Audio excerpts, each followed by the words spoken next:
Want to participate in a Don and Mike Show contest? How about this? You or a member of your household can only win once for 60 days. You must comply with any age limitations for each contest. For complete contest rules, send a self-addressed stamped envelope to the mighty WJFK, P.O. Box 3649, Washington, D.C.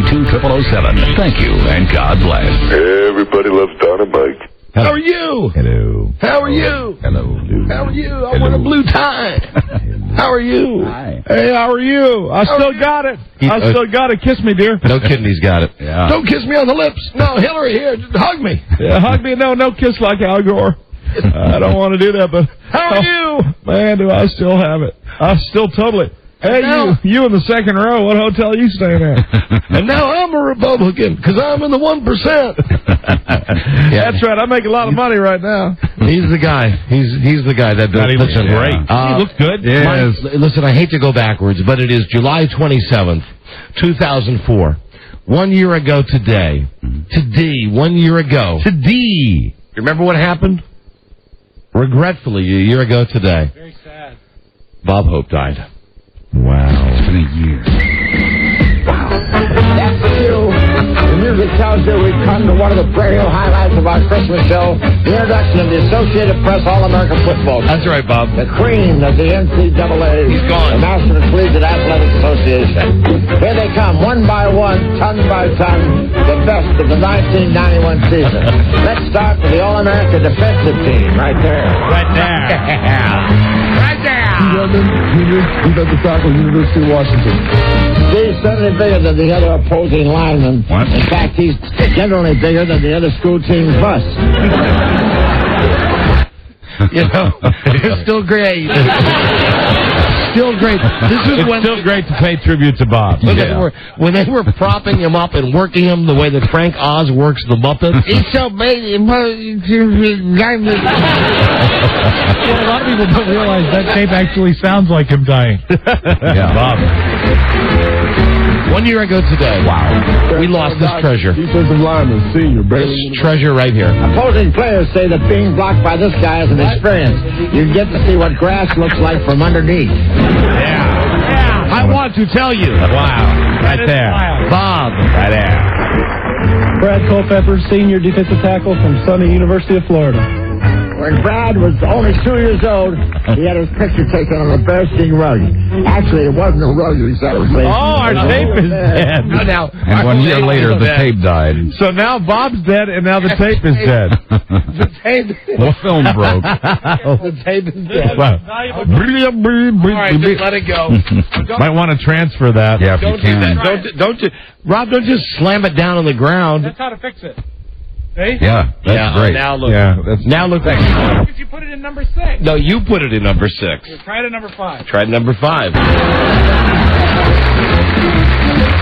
But it was in number 3 to begin with. University of Iowa, senior. Tricky. Their opposing players say that after this guy tackled you, you hear bells, which is a good sign. It means you probably still have ears. That tape is messed up. Yeah. Yeah. No, it's fine. No. Just take it away. We've had our tribute to Bob. We've had our fun. Let it go. Try it now. God, Rob. University senior. Yes, sir. Opposing players tell me that you can get up after this guy tackles you, but some assembly may be required. All right, the tape may be fixed, but the material isn't. No. Jones, inside linebacker, sophomore, Florida State Hello University. now, Bob. I understand this guy got hit by a train this summer, but it's okay. Amtrak is not billing him for damages. Wow. Well, we lost him a year ago. Yes. Amtrak is not billing him for damages. 1 year ago. Hey, Rob, what's the matter with that too? What's the matter, Robbie? Robbie Stewart. Yeah, there you go. Look at that head. That head's so big. How big is that head, Bob? I don't have an answer. I didn't prepare. I'm unprepared with my riders on here. Right. When Rob was born, that head was so large they thought that in Washington, D.C., there were actually 2 Capital domes. The Don and Mike Show. Hey now. You can call Don and Mike anytime from anywhere in America. 877-365-3636. They're ready to believe you. And all of you people, I know you'll be going to ilovegroners.com later today. The Groners will be back tomorrow. Thank God I missed the groaners. Hang on now, I got it. Oh. Hi, Julia. Hello. Hi there. It's from a true story. He was a neo-Nazi Right. with one true enemy. Yep. Himself. He hates a man himself. of faith. Yep. A man of hate. Right. And his soul torn apart. Robbie. Viewer discretion advised. As a tribute to Master Bob Hope, Yes. all of my buddies are wearing contact lenses to give them pink bunny eyes today. Pink bunny eyes, Rob. I'm winning. Good afternoon, Big K. Mr. and Mrs. Convention and all the ships at sea. The favorite show of the Biggin family. It's Geronimo and Mike O'Mara. Thank you, Robbie. It's all about the biggins. Yeah. And hello and thank you for listening to the new edition of the Don and Mike Show on this Tuesday. 2704. Hi, Don and Mike. Buzz Burbank here. Hi, Buzz. Don and Mike Show, new episode. It's July 27th, 2004. Yes, wonderful to be here again. From anywhere in America, please be calling us at 877-365-3636. From Canada, 800-636-1067. Washington, D.C. on WJFK FM 202-432-1067. Yeah. Give me just a moment to get my tapes ready here. That boy is so hateful. I don't have an answer for that one either. Give me a moment because it's now official. The results are in. Yes. I don't win a lot of awards. Mike doesn't win a lot of awards. But Mike, everybody from Pity Party Incorporated is called, and I am the most selfish man in radio. Mm-hmm. And I'll tell you why. This is great. For me. Mm-hmm. For the rest of you, I don't know. You're here for the ride. We'll see. There's a girl that I watch on television in Los Angeles. Special lady. A special lady named Lisa Joyner, who we had. Lisa Joyner. We had on the show yesterday. And, of course, I watched her again today. And I should mention that I watch it as background just about every day. When I'm reading the newspaper or I'm on the treadmill, I'm, lounging. But you made it a point to watch today. I mean, Having my coffee, Yeah, whatever. as you like to say. Whatever it is that I'm doing, I'm watching her while she's on Getting TV. my nails done. Mike, whatever it is, whatever pampering I'm giving myself, if it's Sitting in your robe that's like Al Capone in The Untouchables. if it's like Calgon bath oil bead time, You for open me. your door to your house, and it's two doors that open up, and you hear dun dun dun dun dun dun dun dun. It's an important part of your day of beauty. So listen, this is why it's great to be the most selfish man in radio. Because you can have a radio show, and you can talk about a girl that just you watch on television. Right. Understand, she works in Los Angeles. Our show has never been in, will never be in Los Angeles. Right. Never will happen. Yet I watch her. Beth Ann hears me talk about this. We get her on the air. And then this morning, this is from KCBS Channel 2. Here we go. In Los Angeles. Wow. I'm watching, and I'm not expecting anything. Like we do have a tape here somewhere of Marty Bass from Channel 13 in Baltimore. We spoke to Marty would have yesterday. been horribly disappointed if she didn't mention you. Yeah, we've got the tape of Marty Bass. But I was expecting that she would just throw in something like... It's a real quickie. I thought it would be Very like, small. hey, listen, hi to the germ out there that had me on the radio show When you yesterday. called me the first time today, do you think it was going to be a throwaway at that point? Yeah. Okay. Yeah. All right. I called Mike and I said... You thought she was blowing it off, Yeah, I right? said... She just teased it. I was walking. Wow, she promoted it. Yeah, this is really, again, there's so many levels of me that we could dissect here. The perverted level of me seeing a girl on TV who I don't know, but I think is cute. Right. Right? Then the fact that I go to the length of, she's on the show. Fall in love with her even though you don't know her. Yeah, right. And my wife knows it. And then, then today, I'm around the TV going, well, it's almost like high school. I sent her a note yesterday on the radio. Right. Will she send me a note back today on the television? She sure did. Yeah, she did it. It's funny. And that's what's funny. And that's why I'm the most selfish man in radio. And I urge you to go out and get a radio show. Yes. So you can be a selfish person in radio. a good because thing. it's really great to sit there and think, now, it's one thing for me. I'm doing a show that's we do the show heard by 4-6 million people. Right. Okay? It's a radio show. She's on television in Los Angeles. She's supposed to be doing the weather in the morning. It's 10 till 7. Right. And instead, she's talking about our show, which is not even heard in Los Angeles. Dan, it's not like this might get us a leg up in Los Angeles. This will do nothing for us in Los Angeles. No, but it makes us feel good. You especially. It makes me feel good. And I thought... Well, we like it, too, because she's a TV hottie. Oh, and she is... And today... The fact that she mentioned this, that's a good thing. Today, boy, oh, boy. We got the videotape. I want to look at it. Looking good? Oh, yeah. Little spaghetti straps, little blue spaghetti straps. Beth Ann's comment was, it looks like she's wearing pajamas. Yeah. So anyway, this was this morning on Channel 2 as we continue the most selfish hour in radio. What are the chances that Hoffman's wife would have the same, allergy? That's just incredible. Much luckier than that. Lucky woman. She used up a few of her 9 lives. Yes, she did. Hey, I just wanted to, because you reminded me, I want to tell you, there's 2 guys, Don and Mike, they do a show on Westwood One. We don't get it in Los Angeles, but some reason they watch us. They watch us, they're on the East Coast. They watch us, I think, on the early Pacific Coast feed is what they call it. They get an early CBS feed. Let's go outside. And they... Now, at this point, when she says, let's go outside, what she's got is, like, the background of whatever it is, the Santa Monica Pier, and later, as she's just continuing to talk about us, the map is up there with the highs and the lows and the fronts, and she's just ignoring all the weather stuff that is still moving along beside her, in front of her, and to both sides of her. Big fans. The guy... Radio jocks? Radio disc jockeys in the... Radio jocks? Was that Brockman? That was Kent Shockneck. What are they, radio jocks? What are they? Radio jocks? Radio jocks? Big fans. The guy... Radio jocks? Radio disc jockeys. The one guy, Don, is apparently a big fan of mine. And I said, yeah, okay, sure. And then, stop kidding, Kevin. I thought it was my brother. And they said, would you like to do a little call-in? And I said, oh, sure, that's fine. So I called in, and I said, prove to me that you're a big fan. He goes, well, I see you at 5:07, and then about 5:13 you come on, and about 5:45 you do the morning dish. And I went... Okay, creepy. Okay, kind of creepy. Let me just point out, this is what's so selfishly great about this. It's one thing for us to waste time on this show about what fascinates us in our lives. Right.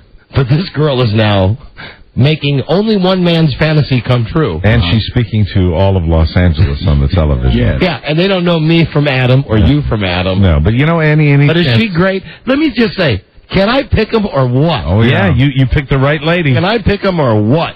What if she blew you off, though? Oh, well, then she'd be dead to me. But I will hold out that way back in the day, I do say that we are star makers on this show. It's amazing that we go out to Los Angeles and we get treated like that with the local TV. When here in Washington, of course, maybe it's the way we speak about local TV here in D.C. Oh, God. Who was it that was on? Chris Matthews' wife was on. Oh, she was on Channel 7. Right. She was on up in the office, and it just said... Carl Matthews. I saw her.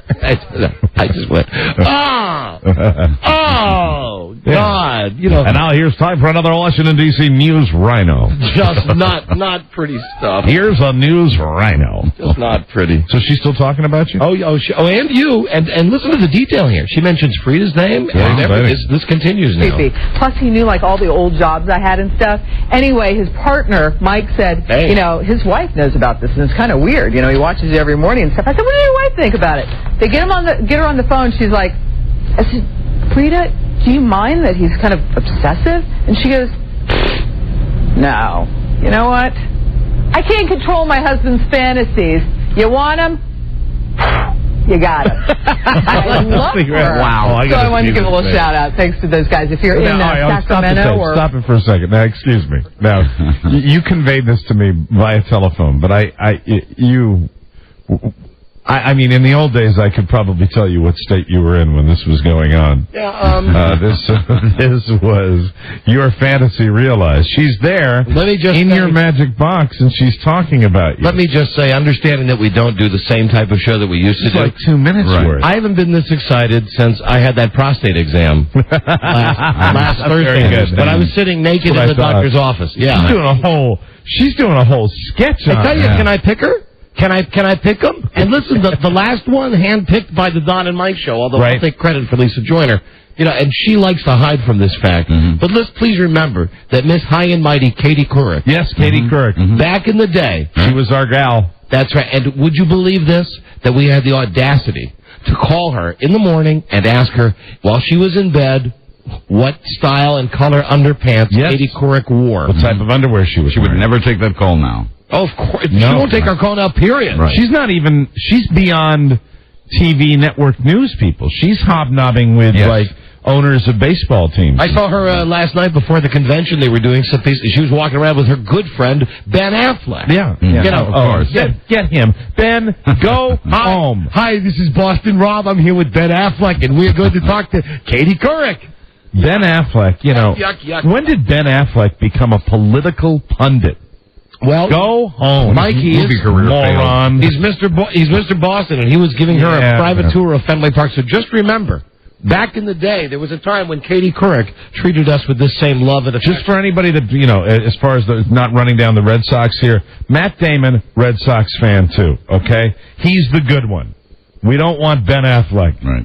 Listen, I'm sorry. You want Matt Damon, you got to take the tar. You got to take what I the hate tar about with Ben? You know what I hate about Ben Affleck? What, everything? No, he's doing all the crap I'd do if I was a movie star. That son of a gun. He's like running around. There's Ben Affleck with J-Lo. I would have dated J-Lo. I would have had the box seats in the front row at Fenway Park, and I would have gone to the Democratic convention. But you wouldn't have married J-Lo. No way.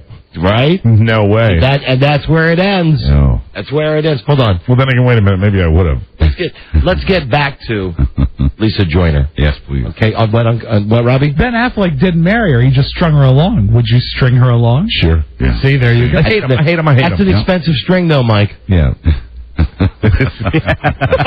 We all paused to think. Did. Okay. We all paused to think about that. Here we go. Speaking of strength. What are the chances that Hoffman's wife... Oh, hold on. It restarted. That means we might have to listen to the whole thing. Oh, no, we won't. I'll just fast forward it through. I think she's flirting back with you. Hold on. I think so, too. And if you watch her body language... I am now. Oh, you're watching? I'm just watching a little clip of her morning weather there. Yeah. There's a lot of shoulder action there. Yeah. Is that from this morning? Sacramento or some of their 45 affiliated cities. Listen to the Don and Mike show. 62 degrees in Burbank, 65. Well, anyway, that's how it kind of ends. Fullerton. Isn't she sweet? That's not for long. Isn't she just great? 101 degrees in Newhall, 75. The videotape's up on the desk in the office.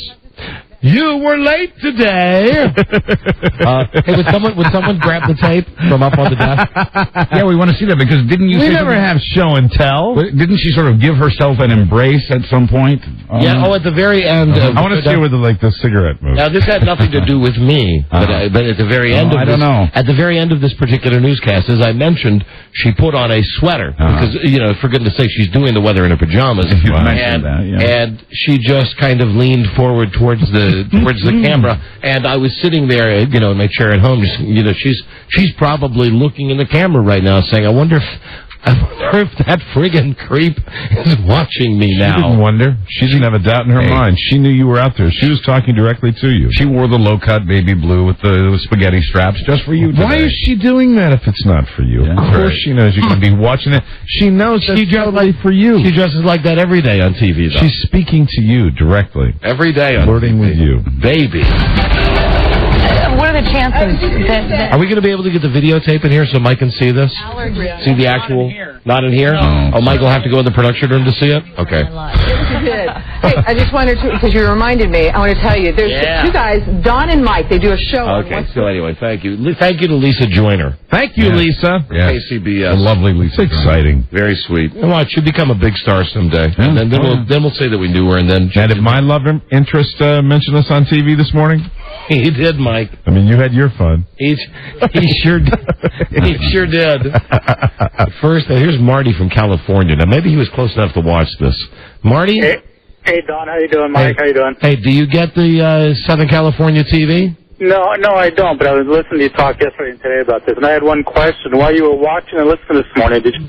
I'm going to dump that out in the greater good of what it is that we're trying to maintain here on the show. I thought that was inside and safe. Yeah, no, it's inside and safe, except when it's a term or something that we've related to. Right. But you might as well, now that you've hit the delay, answer the man's question.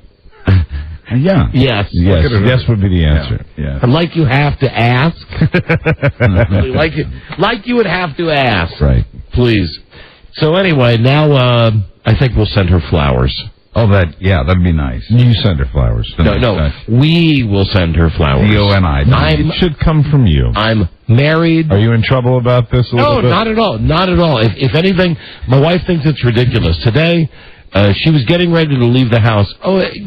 And it's amazing. I just want to say, what a difference 24 hours makes. Huh? This weekend, my family made my life a freaking hell. My wife and my son, both of them, acting like they were on General Hospital or One Life to Live. Yes, with it was the a yelling, soap opera. the screaming, the crying, the name calling. Drama. I'm ashamed of you. I'm ashamed of you. I don't want to see you. Now, here we go. 24 hours later, it's all resolved. Things have come full circle. It's all resolved. Well, isn't that nice? So I got my one little moment this morning when I'm happy, and that's when my wife then wants to discuss something about work, not my work, something about her work. She wanted to have a serious discussion with me about her job and about her career, and Buzz knows about this because we chatted about it last night. We had a great dinner last night. Incidentally, a happy anniversary to Buzz and Marcia. Happy anniversary, Buzz. Thank you. We had a great And time. Marcia. Yeah. It'll be 29 years. Oh, and I'm happy to report, on a serious note, Marcia is out of the cast. Yes. Oh, how wonderful that she healed Well, just in time for the anniversary not party. quite healed. Oh, really? The swelling just doesn't seem to go away. Well, when you re-aggravate. We had a wonderful time with Buzz and Marcia last night. Was there champagne? No harder stuff. Oh, yeah. okay. Yeah, of course. A big vodka party. Make some powerful martinis. So we had a great time, and we talked about some of this work junk with my wife.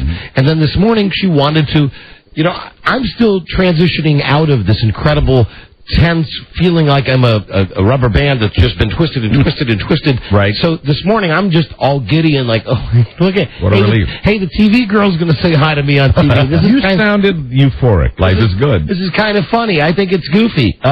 Anyway, she wanted to ask me questions about her job, and she was annoyed with me because I said, listen, I talked about this with you last night. I'd love to talk to you about. It's too many intense things. First, it's the big argument with the boy going back to college and what's going to happen, and then it's the crying and the screaming, and now it's the work thing. I said, here's all I want to do. All I want to do is figure out how I'm going to tape this, because it's very tough to tape, because here is the problem, and this is the problem of the modern man. Yes. Domo arigato, Mr. Roboto. All the VCRs that we have are no longer hooked up to anything. Yeah, I forgot about that problem in my Just about everything we've got is DVD or TiVo. Right. So I'm thinking, oh Christ! Now how do I get this? So what I have to do, Buzz? I ended up going to the basement, the room that you helped me out in downstairs, where there was the direct TiVo. Use the direct feed there. The direct feed. Just plugged a VCR into the TiVo unit? Into this box. Buzz will tell you when he was down in my basement showing me where the box is, where everything leads to. So I just yanked out this is TiVo, put like a splitter in, put it to the VCR, pushed record, then went back upstairs to make sure I had a picture upstairs. And while this is going on, Frida's asking me questions. She's saying, but what do you think I should tell them about? And I find, listen, she's about to talk about me on television. I really have to get this taped. I'm the only one that gets the West Coast feed. I can't ask somebody else to tape this. I have to tape this. And none of our VCRs work. And then she said, well, who's screaming now? I'm sorry. I'm screaming now. And then she said, the last thing she said, she walked out the door today. My wonderful wife of 23 years, and God, I love her. She said, have a good time. Hope your latest TV girlfriend says hi to you. Hope you get it on tape. I'm just going to be going out. She's doing all the stuff to me that my kid did to her that made her cry over the weekend. But did you cry? No, it didn't make me cry because I was focused on the task at hand. Getting that recorded so we could all share. And so I could have proof that my bestest girl on television said hi to me today. Because that's a very selfish thing. And but it's a good thing. It's a selfish good thing. Good selfish. Now, the other beautiful person that said hello to us on television today, another TV cutie, was from Channel 13 in Baltimore. Yesterday, as it turns out, we had a conversation with Marty Bass, who for many years we thought we had been feuding with. Never seriously. Right. We just didn't know. Hold on, I got a question here on the phone, and I didn't want to say it, but I'll let this guy say it, because I was thinking it. Hey, Rich? Yeah.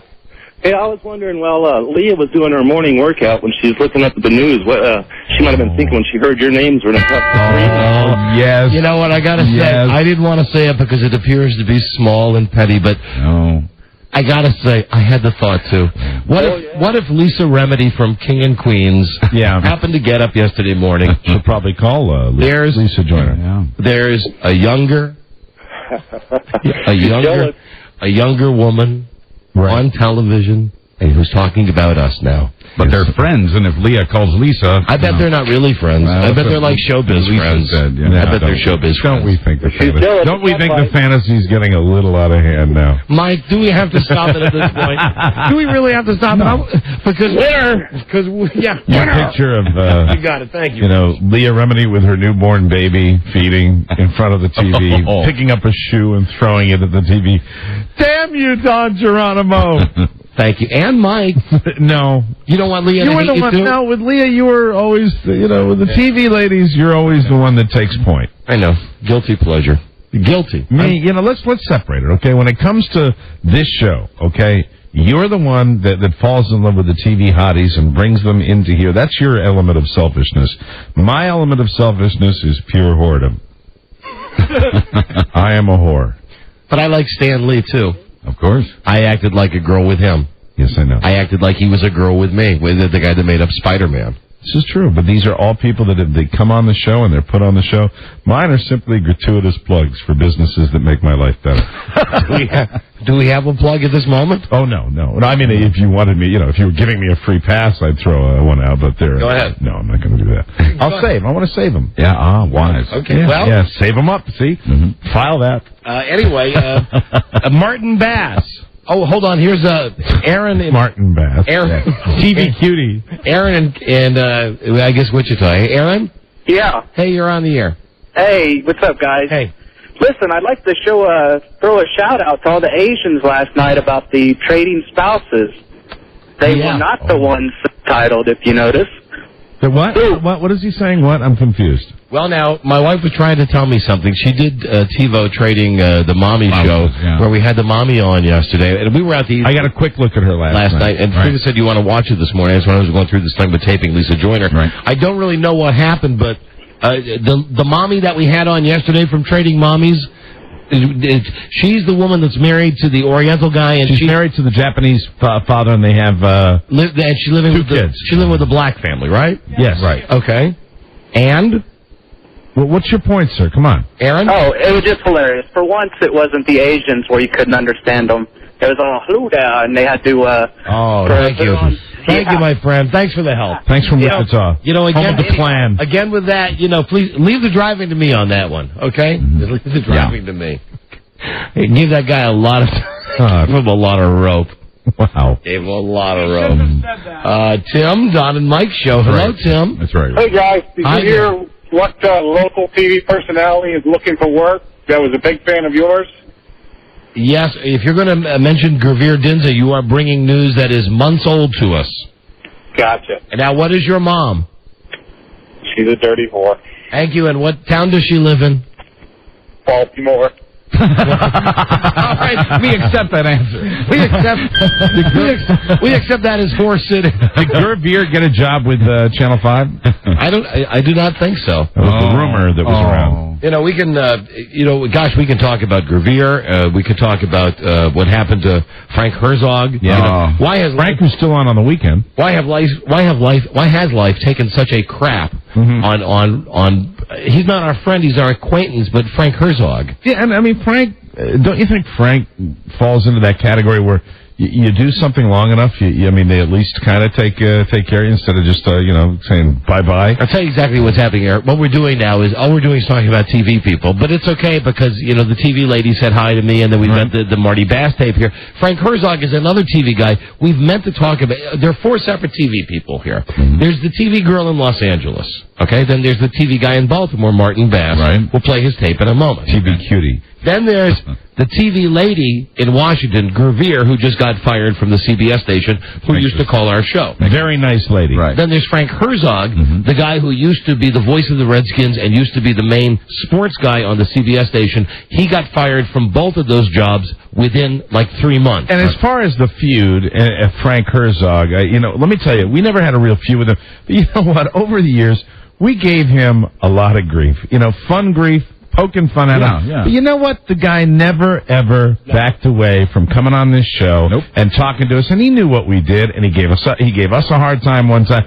And it was always in fun, I thought. And it's just unfortunate to see that what's happened to him. The nicest thing I could really say about Frank Herzog, and incidentally, he knew that we joked about his hair plug. Sure. Of course he did. Way back in the day. Right. But the nicest thing ever was it was that bizarro weekend when somebody got sick. The Redskins are playing Tampa Bay. It's an exhibition game. And they only had 2 guys to do the game. Right. So somebody said to me, "Do you want to do the game?" And it was me and Sam Huff and Frank Herzog. Right. You were the third color guy. Yeah. Now, Sam was less than thrilled. Sam didn't want you in that booth. That a DJ was in there. Yes. Frank Herzog, I still remember to this day, we were walking around the field at the Buccaneer Stadium, and here's a guy, for like 15 years, I've said he's got hair plugs, we used to make fun of him. Right. He's tall and dorky and all the things. But then we kind of became friends with him. Now when he could really screw me, because it's a real NFL... he could have paid you back so big, it's amazing. It's a real NFL game. He could have just said anything to me like, "Hey, Don, you got any idea who number 82 is?" Meanwhile, I'm looking, we were walking around the field before the game. He said, "Listen, don't sell yourself short, though. You would have known who number 82 was. So. Jacquez Green." Okay, there you go. Okay, I know. But I know what you're saying. But he was nice enough, and I don't think I mentioned this at the time, as we were walking around the field to say, "Listen, broadcasting is broadcasting. You're a broadcaster. I'm a broadcaster. We're the guys who know what we're doing in the booth. You just go up and broadcast and have a good time." And then the last thing he said is, "I got your back.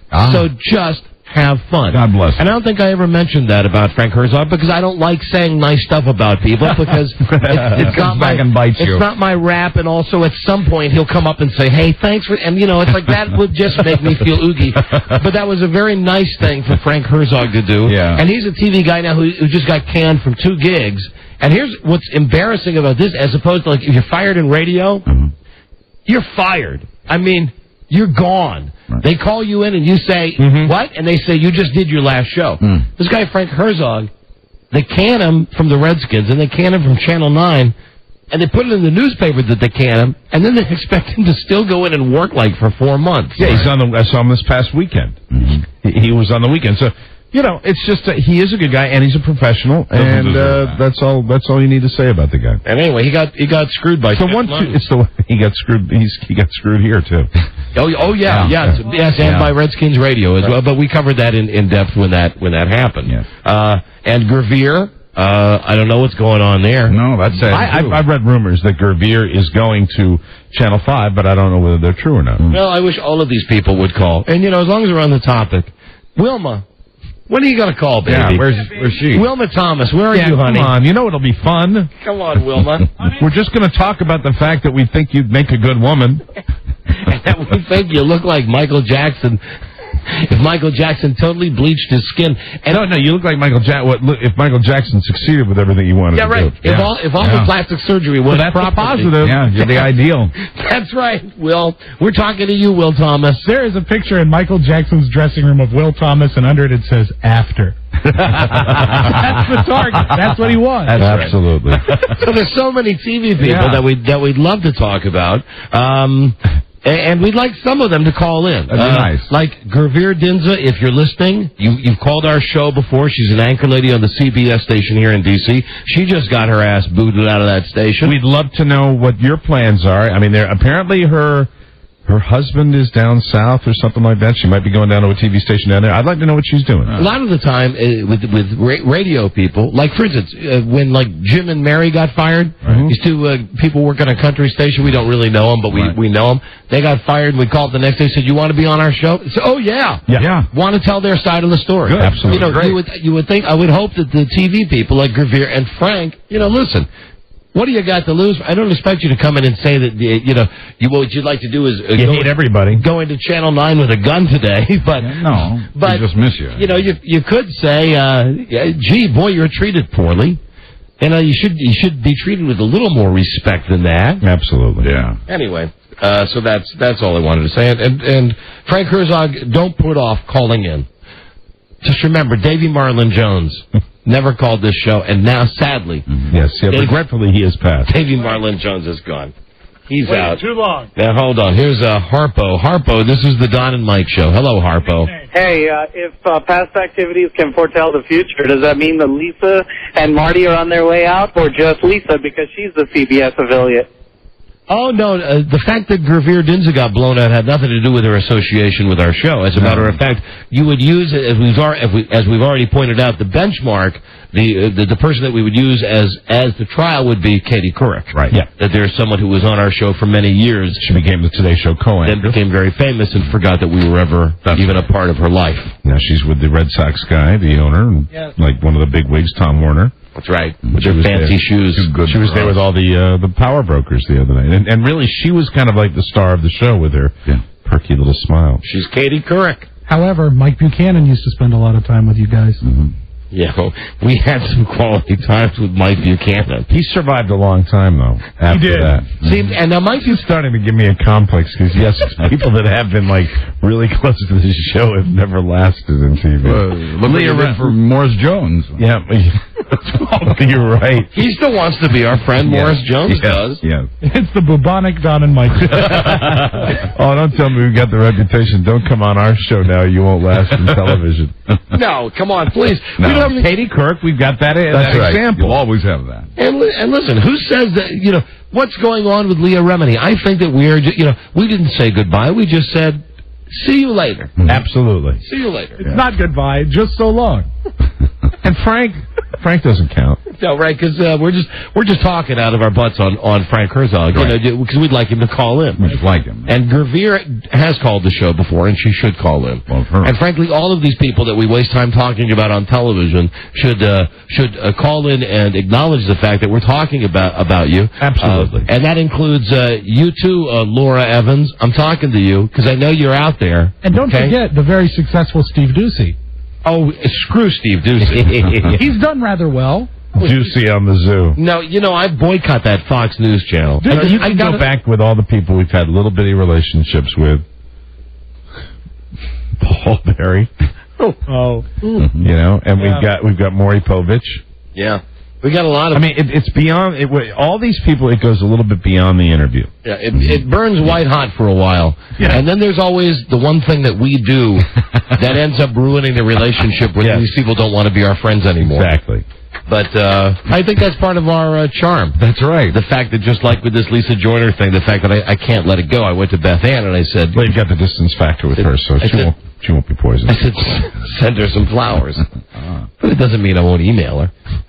Because that's how it started with Leah. Yeah, I know. Remember, it was just, I say within 3 months we'll be doing a live broadcast from Los Angeles and you'll be sleeping in her house. I only did that with Leah one That's time. The goal. I got news for you. And there was nothing sexual there. You know that because I got news for you. This time I'm coming. Hey, pal, Tiger, single guy out there living the life that all of us wish we could. Let me just say, if I got to go to Los Angeles to sleep at her home, right, like I did with Leah's, where nothing happened, but I was just in her house. And I would want that to be my private time. Okay. My private time in Lisa Joyner's house. And how scared do you think she'd be if she heard a copy of this tape today? I think there'd be a restraining order in your future. How frightened do you think she would be, for Jesus Christ's sake? What is this? Oh, is that the Bob Hope broken tape? Yeah, are you still trying to push your Rob, wares? what's wrong with you? Rob is still trying to push his wares on me now. Most times... Now he's sad. Most times... Had that worked, that would have been fine. Are we going to be able to transfer that? Because we ought to save that digitally. Let's see, hold on. Back to University of Oklahoma. This guy has some appetite. I took him through a drive-in. All right, can we save it before it's totally destroyed? We're going to damage the it. Technology, we can rebuild it. All right. Well, then what you have to stop doing is just slipping it in the machine and, giving me the... But I like it. Push number 6. I like it a lot. It's a tribute to a great man. He likes it when it slows down. Hold on. But he's not telling you. Hold on. John John has the best TV celebrity friendship we ever had that went bad. The best and the biggest, and this one is undisputed. John.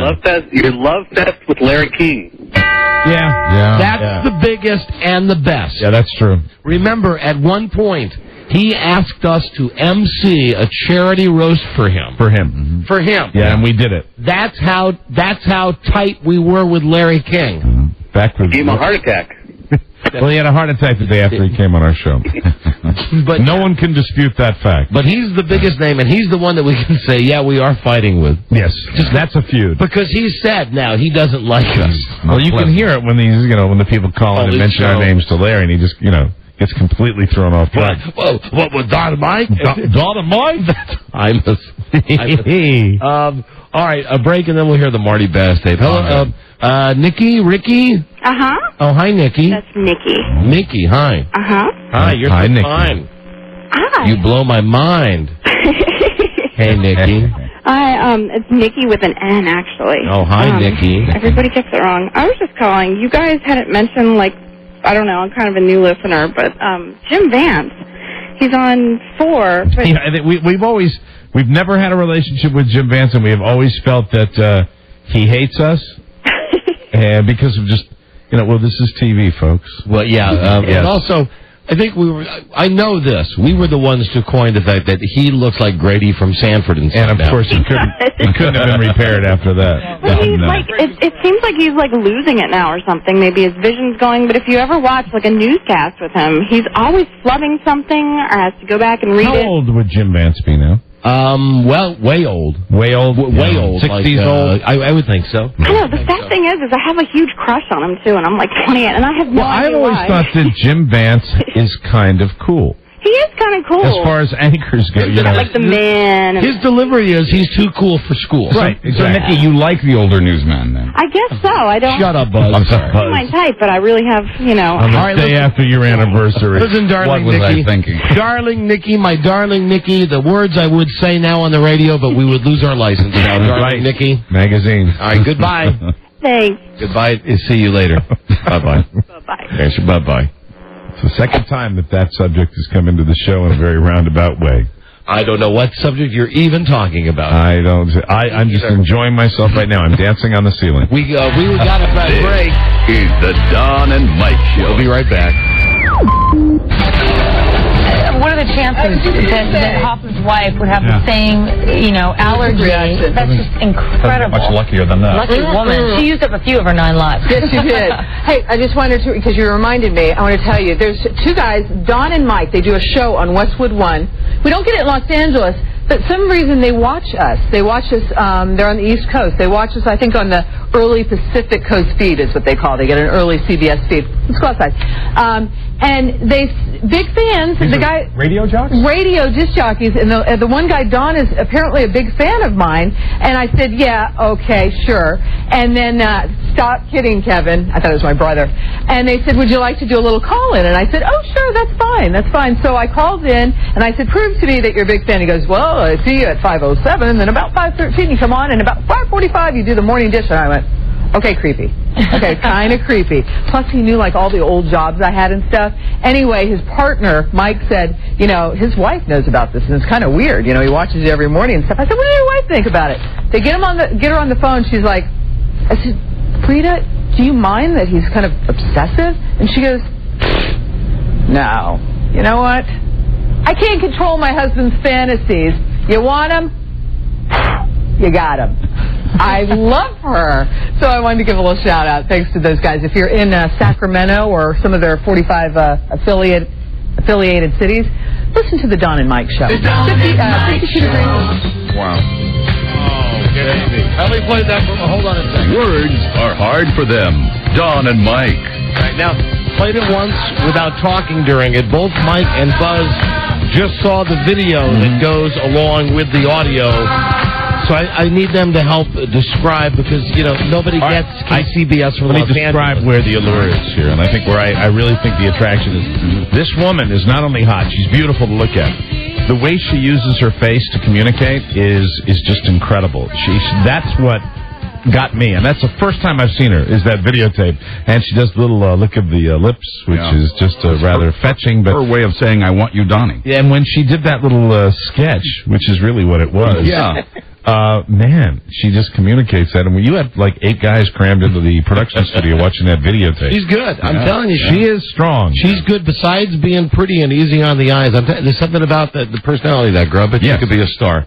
Now, what about Martin Bass? Martin Bass, another TV mention. Or did he? I don't know if he did or not. Now, this one I didn't catch. You didn't catch this. This one very early. You didn't catch, nor did you care as much. Very busy. Yeah, I didn't lose any sleep over it when Marty Bass would say hi to us. And that is where we part company. Because I did lose sleep over this. I was thinking all night, will Martin, TV Cutie Bass, say something about it? Before you play the tape, can you also describe what he was wearing? No. Marty Bass, same outfit as Lisa Joyner. Oh, good. Spaghetti strap, baby exact blue. same outfit. So, yesterday, unrelated to any of this talk about Lisa Joyner, I mentioned that Frida and I went to that Ravens party over the weekend, and again, thank you to the Modells, and Marty Bass is there, and he's a guy who we allegedly have had a feud with, although we really didn't know why we were having a feud. No. Sure. So, anyway, you heard us talk to him yesterday at this point on the show, and here's Martin Bass from this morning on WJZ 13, also a CBS station in Baltimore. Raven Nation is now starting to spread statewide. I want to show you something real quick. I had Friday night, I was at a wonderful party given in honor of... Now listen, before we go any further, doesn't he really sound like a Baltimore guy? He's Baltimore. And you want to talk about TV Survivor.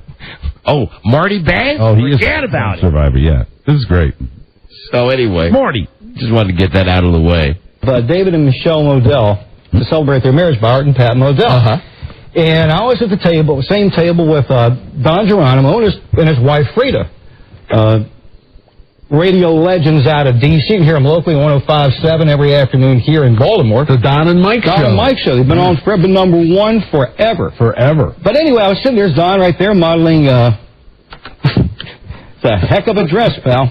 But here's what I want to show you. Let me get to their pictures real quick. Oh no! This is the Redskins station. The Redskins station. Hold on, what picture? What's he doing? Do you know what picture's still up there? No. Is you singing outside in the dress. Oh, is that the picture that they put on television? The picture from WJFK.com? That's the biggest picture of you. That would be the first one you see when you click on. Oh my! I hope Lisa Joyner doesn't see that. Wow. It's a nice dress, though. I think I look lovely in it. I don't care. Whatever. Okay. So this is a picture of a dress with me on the website. Hey, we're covering the TV airwaves. That's all. If I'm not mistaken, Don and Mike did Redskins radio. They did. For a while. They certainly did. Guess what? The boy king himself, Dan Snyder, has managed to take one of his biggest allies and blow him off. Wow, cool. Why was Don Geronimo and Frida at a party for David and Michelle Modell? Well, there's Don right there on the sidelines with David Modell.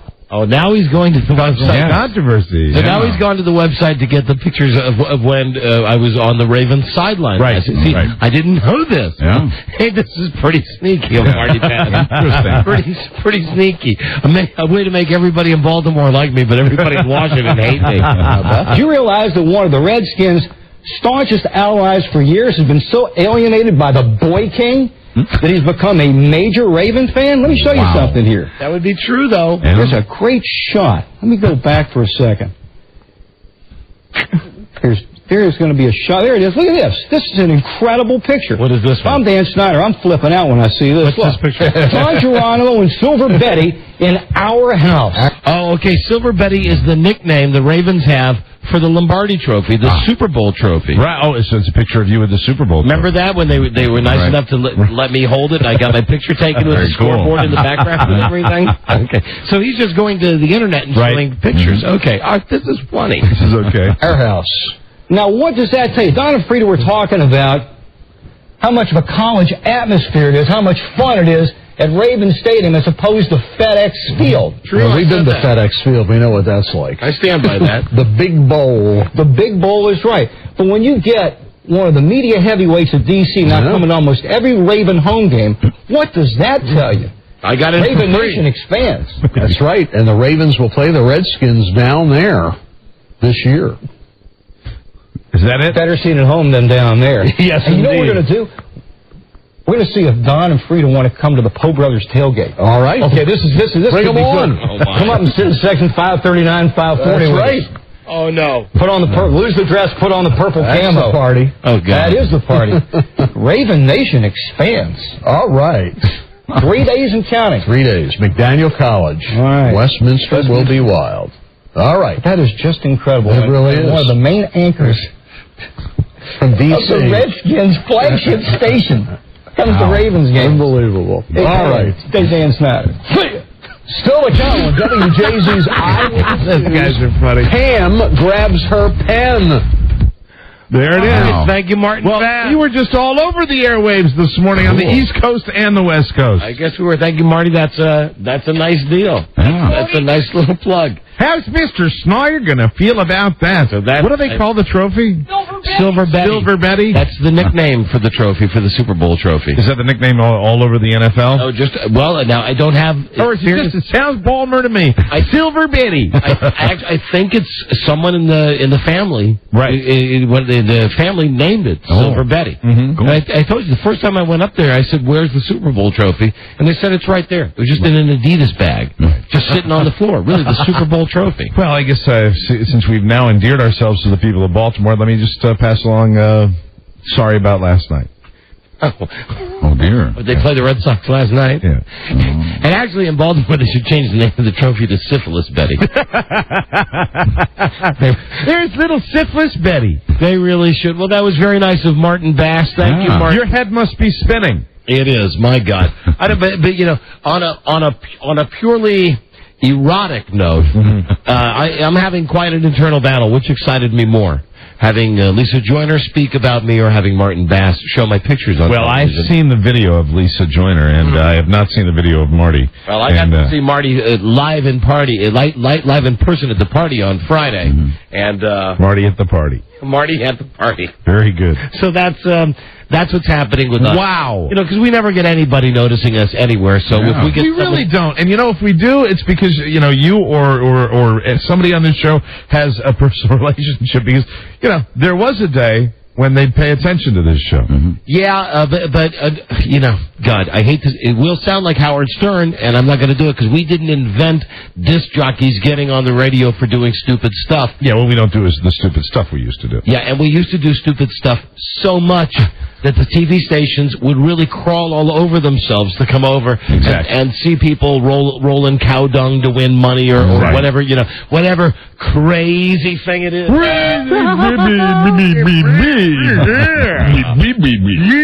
Oh, and Mike, here is market number 46. Charleston, South Carolina. Oh, that is a beautiful city. Charleston, South Carolina. We're on in Charleston? Oh, my goodness, that is great. That's radio station WQSC. AM or FM? Come on. All right, just like a man can hope, Danny. 1340 FM, Mike. If that makes you feel better, I'll say 1340 FM. Wonderful, Charleston. So anyway, they get the show, I guess, starting, I'm not sure if it starts now or next week. But anyway, they've signed the contract with Lucifer. Well, that's nice. That's a nice city and really one of the most beautiful cities in the South. So that's nice. Bring them on board to listen to the show. I've got a question for Beth Ann, our producer, and Joe, our phone screener.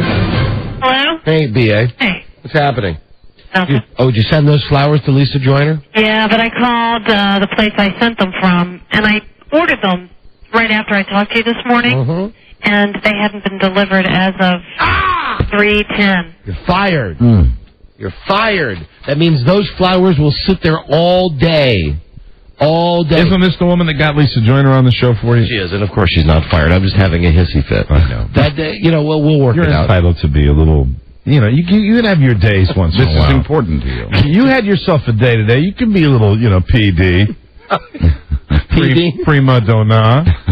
You can prima donna, D-O-N-I. I mean, you don't do that normally, and I think... Oh, yes, I do. I live in that world. No, you don't. That is my world. Okay, well, as long as you send her flowers from the show, that's nice. B.A., here is a question for you. Yeah. You started here on our show, I think it was like the 1st of June, right? Okay, so it's now almost 2 months later. You've got the job. You're performing at a great level. However, what about the office swap? You know, we made the deal with Julie Foldman months ago to switch offices. Yeah, I wasn't here yet. I just heard about it. But meanwhile, when you got in, you jumped into it. Mm-hmm. The general, Jeff Hedges, he's already made the side deal. He's moved his office. He's had his office there for 3 weeks. Luxurious suite. We're still in the same crappy office upstairs. We want to move to a crappy office downstairs so we can be by more of the people that actually run the radio station every day, more of the hands-on Come on, Wendell. Winner! It's not Wendell's fault. I know. Wendell knows I do that about everything. Right. What's the status with getting us moved? Well, it took like almost 2 weeks to find out who actually is in charge of cable. Is the holdup still about cable TV? Yeah, but finally someone's coming tomorrow. Okay, because I was going to say, if the holdup was just getting cable TV, move us in there and we'll get cable TV later. Right. I mean, it's very rare I would say that, but I would go maybe a day without cable TV. Really? Yeah. Okay. So having said that, how long till we move into our new offices, our different offices? Well, you don't want any of the stuff other than your desk, right? Or do you want all that stuff? No. I don't want. If we're going to move, I want new furniture in there. Right. Because there's been all kinds of stuff done on those couches up there. Those couches have seen their day. Right. Yes, they have. So I guess just the couch, maybe a chair for Mike for now, right? Yeah, I mean, until we buy some furniture. I can sit on a couch or a chair. Doesn't matter. There you go. Okay. Okay, but where do I get this furniture? I know that Mike had offered to get the furniture. Oh, to buy the furniture? Right. For right now, why don't we just operate on the plan? We'll move the desk down. Okay. And we'll find a chair somewhere for Mike. Okay. I mean, I'll get together with you on that, and we can get that furniture any way you want to do it. Okay. I said I'd pay for it. Right. Well, I mean, I didn't say I'd get it. You have to kind of be around when it's being paid for. What's that? You kind of have to be around when it's being paid for. No, you don't. No. No, you don't. I'll do that on the internet. You want to buy stuff on the internet? Well, I'll do it whatever. Yes, Beth Ann. I'll do it whatever way you want. Beth Ann, don't be afraid of the big city.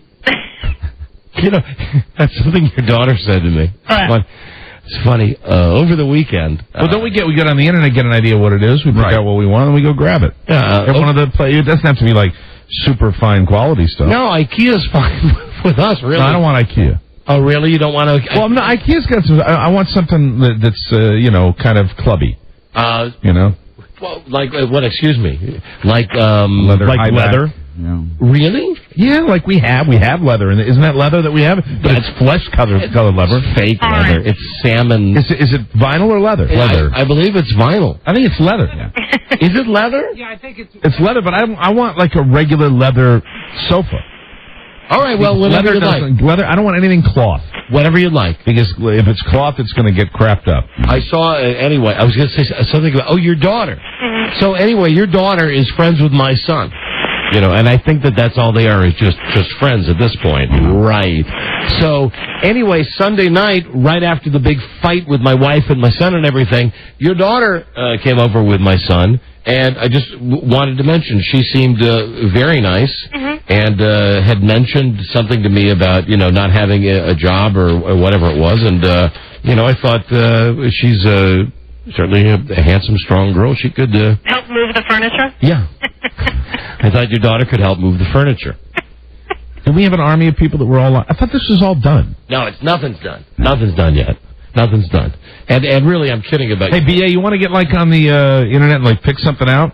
Do that? Yeah. Will you do it that way? If that's what you want. But again, you say, he says, anything, just pick something, and then I'll pick something, and I already know it has to be leather, not cloth. I mean, I'll pick something out, but maybe you should come here and look at it, though, when I gather it together.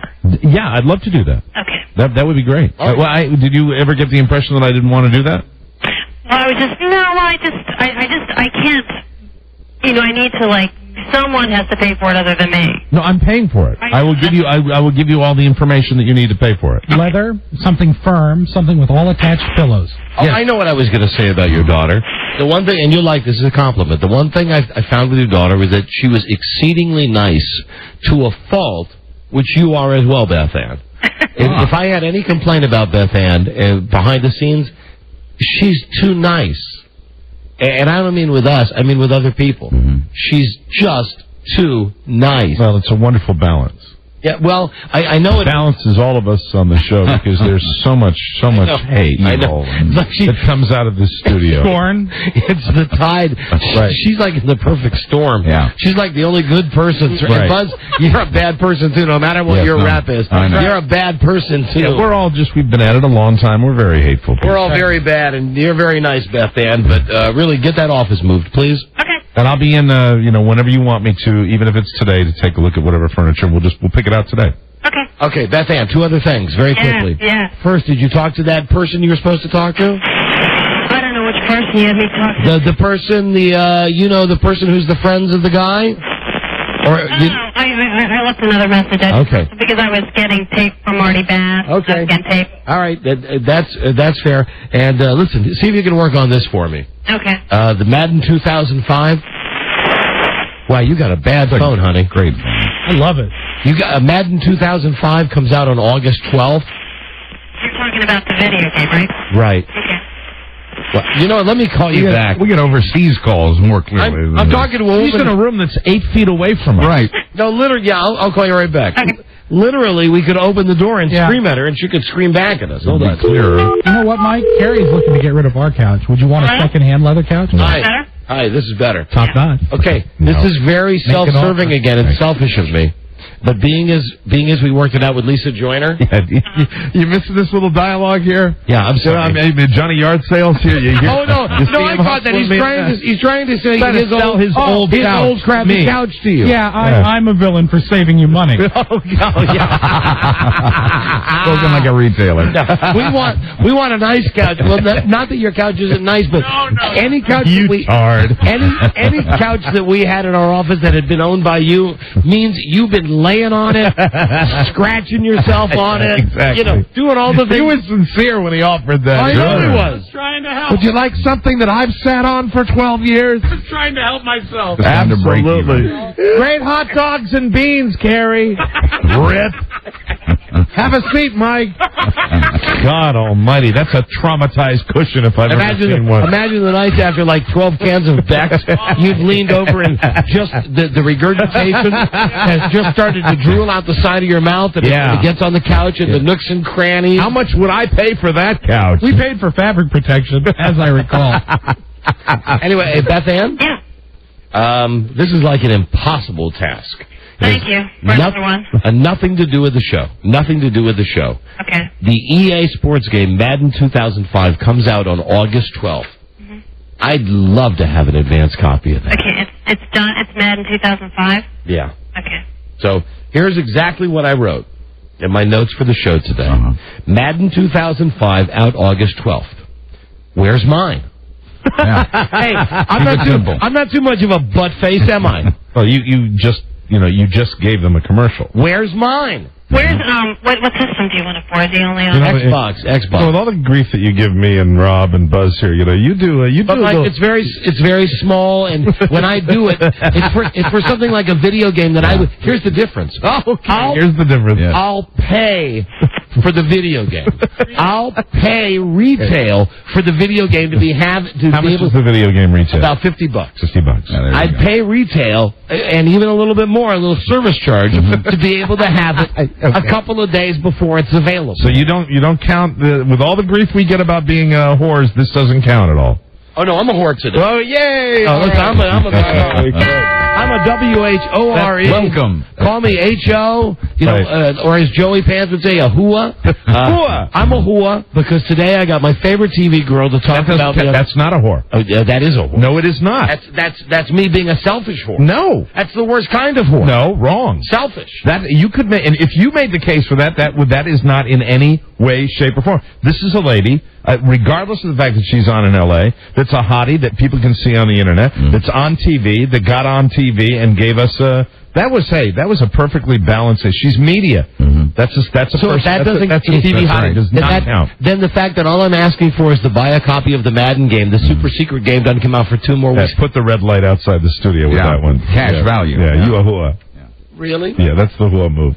Really? Yeah. Okay. You know it. You wrote the book on it. You know how to tell you. You wrote the book on it when you're trying to analyze our whoredom. You know. I know, you're right. I'm a whore. Hey, we love it. Anyway, B.A., you know, that's like just my wild fantasy. Okay. And, hey, B.A., now that I'm just, after all that, I have to mention that I believe the last time Don got him, he got him like... You got two? No, he got him, I think, maybe like the day they came out. Oh, okay. Yeah. Like, it was like, in fact, I have some It was memory... a listener. And I have some memory of you getting it in advance. Like, I think I got it a day early. Yeah. Some listener had a store somewhere where they were selling them. Mm-hmm. That's just what I remember, B.A. That's all I know. You know, I'm looking at it, and you know, here's the thing. I'm such a dope. I get the email from EA Sports saying, "Are you excited about John Madden 2005?" You know, I'm reading it. Yes, am I am. Yeah, right, like Homer Simpson. I'm going, yes, I am. Sure. Would you like to learn more? Yes, I would.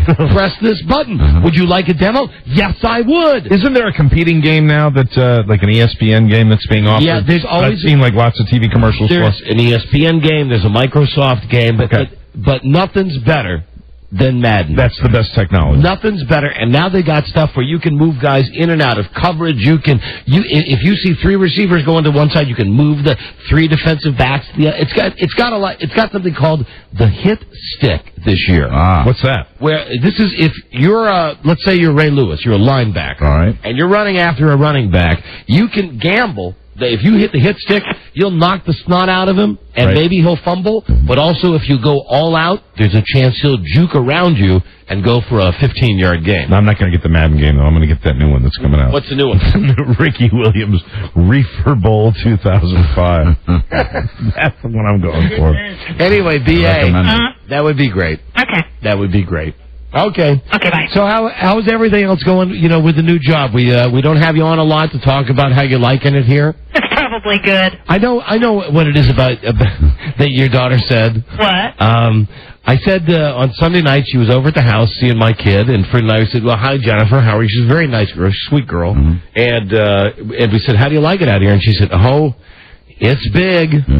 It's big." And she had a fear that I had seen in people that I knew in Wisconsin a long time ago. Her fear was that, I guess, when she starts going to school this fall, she's going to have to take the metro.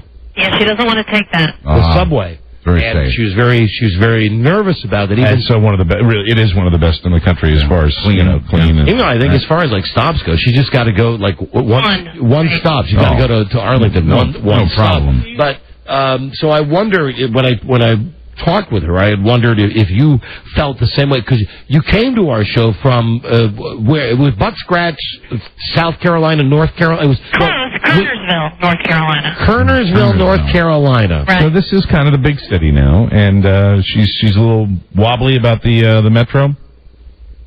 I'm sorry, Doug was talking to me. Okay. Okay, all right. Excuse me. Don was talking to you for 10 minutes, and you listen to every word he says, and I say three things. Mike, hold on. No, don't take it personally, Mike. Oh, boy. Dubs walked in. Oh, Dubs walked in. You didn't hear what she said. Dubs walked in. Okay, excuse me. The tattoo, I couldn't help myself. Anyway, are you doing okay? You're happy? I'm okay. Oh, we might need some studio time with her. Why are you just okay? You know, it's I'm okay. You know, it's a learning curve, trying to get through. You know. Yeah. So. Mm-hmm. Trying. Is there anything we can do? It's not the greatest job you ever had? Is it the greatest? I don't know. Is there anything we can do? Can I get one of my questions answered, please? Yes, Mike, go ahead. No, because I don't care if there's anything I can do.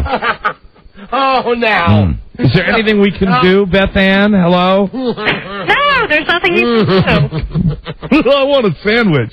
But I do have to ask you, Mike, because I forgot to ask before you went on the air. What? Was that your dig at her? Tickets to the... Hold on a second. That was your dig at her, right? Yeah. I want a sandwich. I was just being nice. What, Beth Ann? What did you say? Do you want tickets to the Orioles and whoever they play tonight? 4 tickets. All right, here's a little quiz about the ABCs of me. Uh-huh. Well, who would they play? Beth Ann, who would they play tonight that would get me excited? I think it's a Boston team. Is that right? Mm-hmm. Which Boston team? Red Sox? Yeah, there you go. Okay, That's right. What about it? Someone call me today. They have 4 tickets for you and a parking pass. They just want to know if you want them. Tonight, no, but tell them thank you very much. I will. Thank you, Beth Ann. You're welcome. Is there anything we can do? Isn't that nice? Is there anything we can do for you? The golden boy. No, there's nothing I can think of. All right, but you don't sound entirely happy. Are you? We're concerned. Everything okay with the new job? We love you. We think you're doing a great job. Do you hate us? No, I don't hate you. You know, I know a restaurant that you could go to have, if you went out there, I would be willing to guarantee you would get yourself a free appetizer. Thanks. Look Around Cafe. Okay, you called me a whore. We're at the end of an argument with our producer. And that was a joke. Thanks. Look Around Cafe. That was a joke. Okay, so Beth Ann, I'd pop for a drink too. You're okay? Yeah. Okay. Okay. So, all right. Have a good day. Thank you. Okay. See you later. Wow. There she goes. That's Beth Ann. Right, right. What? $5 in O'Mara bucks.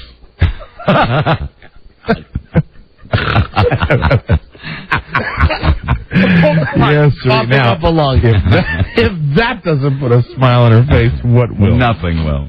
Can you imagine that? As good as gold. Okay. Anyway, that's the wonderful Beth Ann McBride, who obviously is feeling some of the pressure. I guess. Of working in this fire keg known as the Don and Mike Show. Is there anything I can do to help? The world's stupidest show. What, Mike? Is there? What was your question? Is there anything? I was just talking to J Dubs. Did you say something to me? Yeah. All right. Yeah. Did you want a sandwich? Yeah. Did you want a chicken sandwich today, Mike? No, I don't. Okay. It's a hold really on. nice couch. I got to take one call for a break here. Matt. Yeah, how you doing, Radio Gods? Hi, my friend. What can we do for you? Well, I wanted to point out to you, they're going to have 2 different versions of Madden 2005 this year. Yes. One of them is going to be an anniversary edition, which is going to be a little bit more, but it gives you the original Madden, Oh, yeah, I saw that on the EA website, right. Okay. And I wanted to tell you, too, I work in the medical profession, and your old buddy Rush, there was something that I thought was kind of funny. You remember that whole deafness thing he went through? Right. Sure. Yes. Well, if you take high-dose opiates, it actually causes damage to the nerve for your ear. We have heard that. All right, Dr. Dumbass, this is a story that has been out for, I don't know, a year? Well, sorry, I only get to catch you guys for about an hour a day. What type of doctor are you? Well, I don't want to go into details, but I do work for a pharmacy company. Oh, so you're not an actual medical doctor? No. Oh, thank God. I think we all breathe a sigh of relief. No, freelance gynecology, but... all right, yeah, right. Okay, May, he's got the T-shirt to prove it. You probably got this, you're an FBI female body inspector. Where is he calling from? California. But not that close to Sacramento. Close enough. Where in California? Not Fresno, I hope. No, God, no. They were getting a bad rap yesterday, unfairly on this show. The city of Fresno was. Yeah. No, it's a town called Gridley. Gridley? Yeah.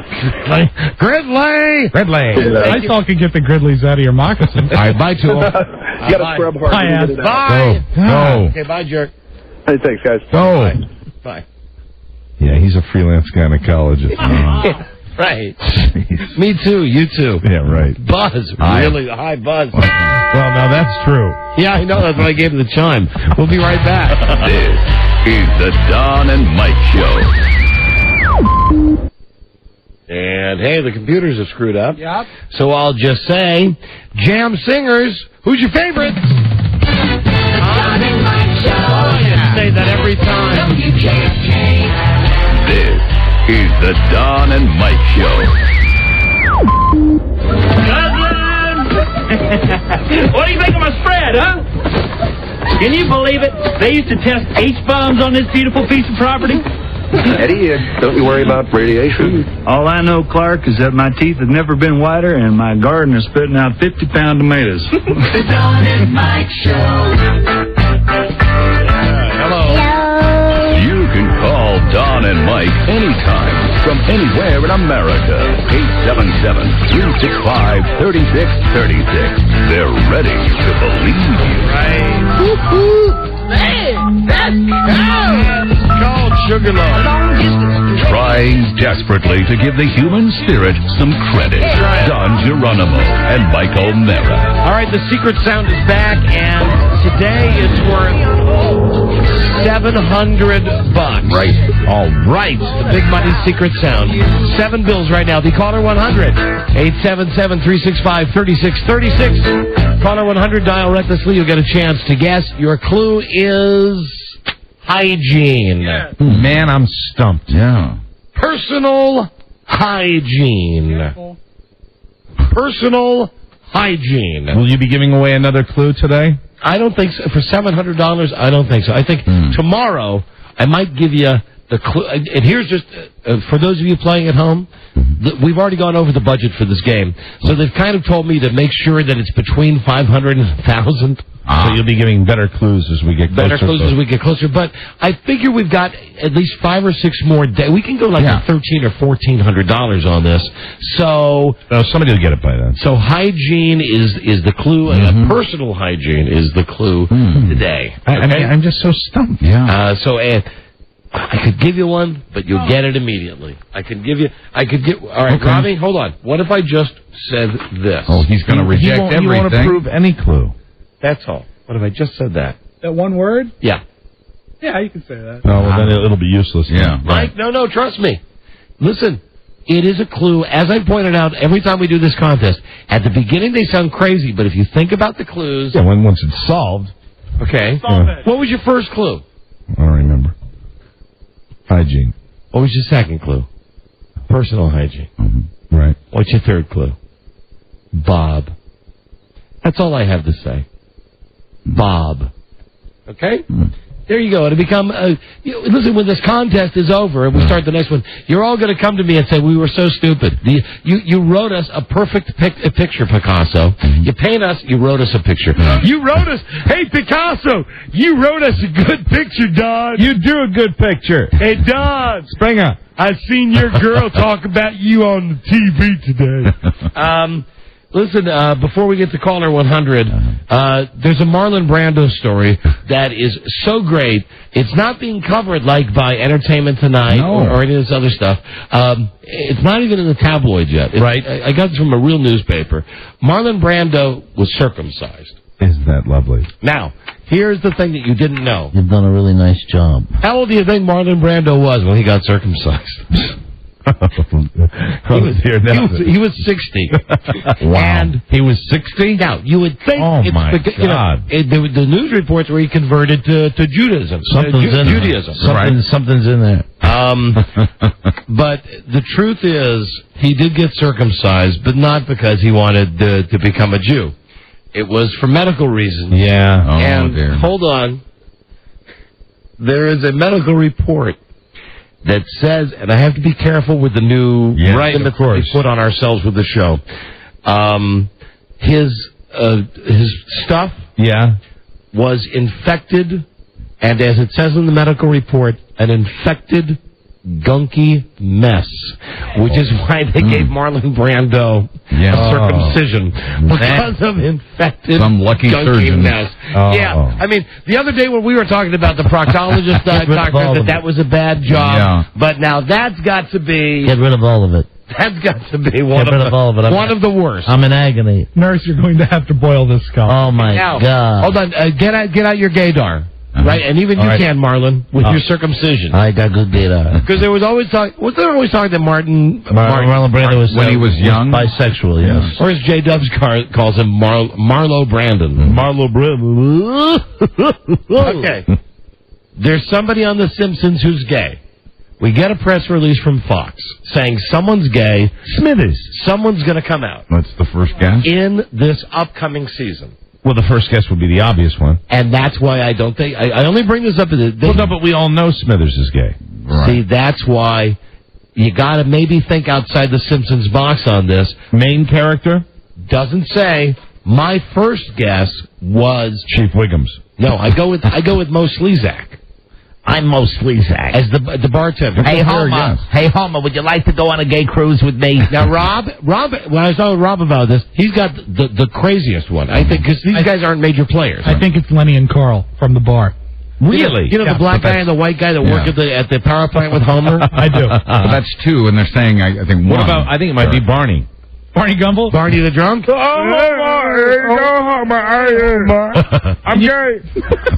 And Bud? But it won't be Smithers, right? Because it's too obvious. I would think so. Well, Bud is I'm going to stick with chips on Smithers. Smithers. Yeah. Okay. Exactly. So anyway. Or Mr. Burns. There's going to be, Yes, that's an excellent guess. In fact, what are you that's doing even this weekend? Something gay, no doubt.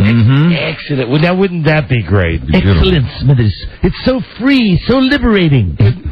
How great would that be? This weight is off my shoulders. If it was Smithers and if it was Mr. Burns. Johnny Norman. Hi, Johnny. I heard one more possibility. Who's that? Mars' sisters, Patty and or Selma. It'd be great if they were bikes on dikes. That would be great. Oh, my God. Dikes on bikes. Like they're not on, what did I say? Bikes on dikes. dikes. Well, yeah, or dice on bikes. Right, either one. Well, you know, now that you think about it from The Simpsons, it could be anybody. Listen, caller 100 right here. Don and Mike show. Hello. Hello there. This is, there we go. Hi, you're on the air. Hello. Turn your radio down. Turn your radio down, please. Please turn it down. Hi. Listen, you're caller 100, my friend. Okay. I'm blown away by your enthusiasm for this radio contest that could pay you $700. Yeah, I'm blown away. When do I guess? Well, first off, let's establish a couple of ground rules. Okay? Alrighty. Alrighty. I tell you, here's the first ground rule that we're going to put in place. I made a mistake. You're caller 99. Sorry about that. You're a big, fat, freaking loser. And the next time you call a radio show for a contest, don't try to be too cool for school. The other stations will give you the prize. I'm telling you, shove it up your you know what. Somewhere. Okay? I used to be able to say it, but now shove it up somewhere. Yes. Okay? Your attitude is not wanted around here. Forget it. We're going to go to get caller 100 now. You're calling for a contest like you don't got nothing better to do. And you turned up your radio again. Shove it up there. Go ahead. Do it. All right. Thank you. Yeah, all right. Yeah, thank you. Good comeback. All right. All righty then. Thank you. I'm Kent Brockman, and I'm gay. Hey, listen, are you still there? Yeah. Of course you're still there. Do you really think you know what it is? I think I'm going to take a guess if you let me. No, I'm not going to let you, but I would be willing to bet that you don't have it right. So he's not going to play for the prize, he's just going to guess? Well, he may not even, I may take his guess off the air, but only with this thought. You must promise, and I've got your number on caller ID, you will never call in for another contest on this show before.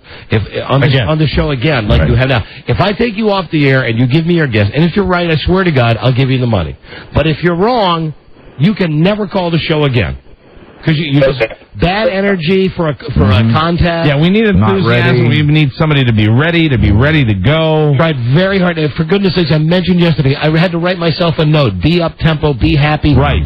But I'm past that. I'm past my personal crisis today. But I just have to say, you piss me off. You're calling a radio show to win $700, and it sounds like you're calling to find out what time your car is going to be ready at the shop from the oil job. So hold on a second, dummy. Hold on. Piss me off. Yes. You idiot. You idiot. I can't even, now with the new phones, Mike, you're going to have to take his guess. All right. You're going to have to go pick up line number 7 over there. Okay. Mike doesn't know it. Mike doesn't know what the answer is. You want me to do it? Boy, what a dumb contest guy he is. Hey, Don and Mike, you're on the air. Too cool for school. You nailed it. Yeah? I just want to say I love the new configuration in the studio. All right, Mike, if you could just pick up. Just climb over that chair. Line number 7. All right. Or, I'm sorry, Mike, it's line 8. Line 8. Line number 8. Hi, Don and Mike show. Hey, how are you? Is this the guy that was just on the air? Oh, it's not. Okay, hold on a second. It's not? Hold on, try 7 then. All right, let's try 7. Hi, Don and Mike show. This is Mike. Can I help you? Oh, you're a young lady. Can you hold on a second? It's the wrong person. You know, maybe the guy hung up. Right. He was either on 8 or 9. On the local or the? No, on the digital ones, the ones that you're on. Let's try 6. No, I didn't go that high. I'm positive it was either. Hi, I'm Mike. Who's this? Stop it. Who are you? Ted. How are you, Ted? Not the same guy. Turn the radio down. He's not the same guy. He's gone, unfortunately. All right, well, Mike, you know what? Try line number 5 here. Hi, Mike here. What can I do for you? You can say, Mike, just pick one and we'll put him on the air. We got to get a new caller now. What was it? No, I'm sorry. I'm having a little interference here. We just got to get a caller for the contest, Mike. Hi, this is Mike. Would you like to play the game? Hi, okay, hold on. This is Charlie Warren. Okay. You got somebody? Don, let's go to line number 4. Line number 4. Here we go. Hello. This is Sam Nation. Sam, listen now, this guy's got the enthusiasm you look for in a contest. I've always said I could do Joe's job. Came to play. Joe. And where are you calling from? Sacramento. Right on. Oh, I've made a mistake. Caller number 100, congratulations. You got the HBO Entourage prize pack. Pleased to be checking out the new episode of this hit show Sunday night at 10, 9 Central, only on HBO. Okay, we'll play you the sound here, a common everyday sound. Your clues are hygiene, personal hygiene, Bob. Play you the sound, 15 seconds to think about it, and you're playing for $700. Godspeed. What was that sound? That was the radio. Was that when somebody turning the radio up in the background? That's a walkie-talkie. One of my friends must hear me on the phone. So. All right. Okay, here we go. Caller, name this sound. Here it comes. There it is. Now, I know it ain't much, but I'm telling you, that sound packs a wallop. Listen to that. $700 worth of sound. Why are there so many times? Yeah. Okay, here you go. $700. I think it's the brush that you brush the toilet with, putting it back where it belongs. It's the what? You're such a bad actor. You know the brush that you brush the toilet with to clean it? Yes, the brush. Oh, we're Not sorry. a chance, but thank you for your guess. And don't forget that every guess is It's a clue for you. Thank you, my friend. Good enthusiasm. Thank you. Oh. We appreciate that very That hard. caller was handpicked by me. In that gentleman's house, the same brush is made by Oral-B. Oh, ew. Very quickly, I wanted to tell you that now this, to me, I got 2 CSI notes. Right. First, I think it's a coincidence. William Peterson all of a sudden has had heart palpitations. Ooh. Well, now, Mike, consider this. Yeah. That I have heart palpitations whenever he's on screen. Consider this. George Eads just did the thing where he wanted more money. Yeah, now he's back. And he came back. Then the girl with the space between her teeth, she came back before he did. Georgia Fax, but still, that was a holdout. There was a problem with her agent. They are negotiating with Marg Helgenberger to redo her deal on CSI. The only guy who's not been contacted yet, with all these other people getting fired and getting their jobs back, and Marg Helgenberger getting a new contract, is William Peterson. So now, do you think it's a coincidence that William Peterson has called in sick because he has an irregular heartbeat? Well, I think William Peterson, as he has proven, is kind of a tough guy to deal with. Right. And I think if he saw all this going around, and but isn't he getting paid vast sums more than everybody else? Relatively speaking, he is, but the rest of them are catching up. Okay. And now that the girl, Marg Helgenberger, is in there getting her deal redone, he says... Hi, this is William Peterson. Yeah. I'm not coming in because I have an irregular heartbeat until I get Ray Romano money. Now, here's a CSI story that blew my mind, and think about this. Think about this. We all watch CSI. Everybody watches it. Yes, they do. You watch it, and you think, this is how it works in the real world. Now, I got this from a freaking legal journal. Maybe you don't realize this. I certainly didn't realize this. Every episode of CSI is only 44 minutes out of the hour. Of the 44 minutes that they present on CSI, according to real cops and real crime scene investigators, about 2% of what they do on CSI or CSI Miami or CSI New York is actually possible. Listen to this. You mean as far as the technological advances? Right. I knew that. But hold on. Here's where it's getting crazy now. Police departments around the country don't have the CSI technology. No. And even if they did have it, there's a study out now that says at least 40% of the tools that they use on CSI are made up for TV. I played golf earlier in the year with a CSI, with a crime scene investigator from Arlington County. Here is the problem. Okay. But the problem is... Well, I was going to tell you, I knew this before this even came out, but the guy told me that the stuff they use is whacked. But here's even beyond that. Right. Now, this is screwing with people who are on trial. Yes. Right. Because people believe that the evidence that's being presented against people who are or are not guilty is not sufficient enough because they've seen on CSI that you can go in and... Use that computer screen thing. That's right. Now, listen, hold on a second. There have been, in the calendar year of 2004, we're 7 months into it. Right. In the state of California alone, there have already been over 300 non-guilty verdicts that they are classifying CSI non-guilty verdicts, saying before the show went on the air, the juries would have found the people guilty. Right. When they talked to the juries afterwards to say, why didn't you find this guy guilty, they say, we expected more physical evidence. Yeah. Oh, man. So the problem is... Yeah, like you were saying, you know the guy who says that... Yeah, he just said it's much more mundane than they made it. It's unbelievable. But now there are people that are serving on juries. That's unbelievable. Imagine, though, if you're a criminal, if you're OJ, this is like you got a free pass. Right. Because... people aren't going to believe it because they don't see them putting on... people think that... you know those big, crazy sunglasses that have, like... They're not even sunglasses. They're like Kareem Abdul-Jabbar goggles. Like virtual reality goggles. That's it. They got a big piece of plastic on one side. Right. All they do is shine a light in the room, and they see all the DNA and everything. Apparently, it ain't that easy. No, and it's much more... It's real. You know, one of the things that this guy told me, it's much more... nasty than you get to see, you know, because they really do have to process, and it's a lot of photographs like it used to be. They call it the CSI effect. Prosecutors call it the CSI effect. Anyway, it's too interesting. So the jury will say, hey, I saw a CSI when they had that special camera that looked into the guy's muscle where they found a glass chip that was coming off the car of the murder victim.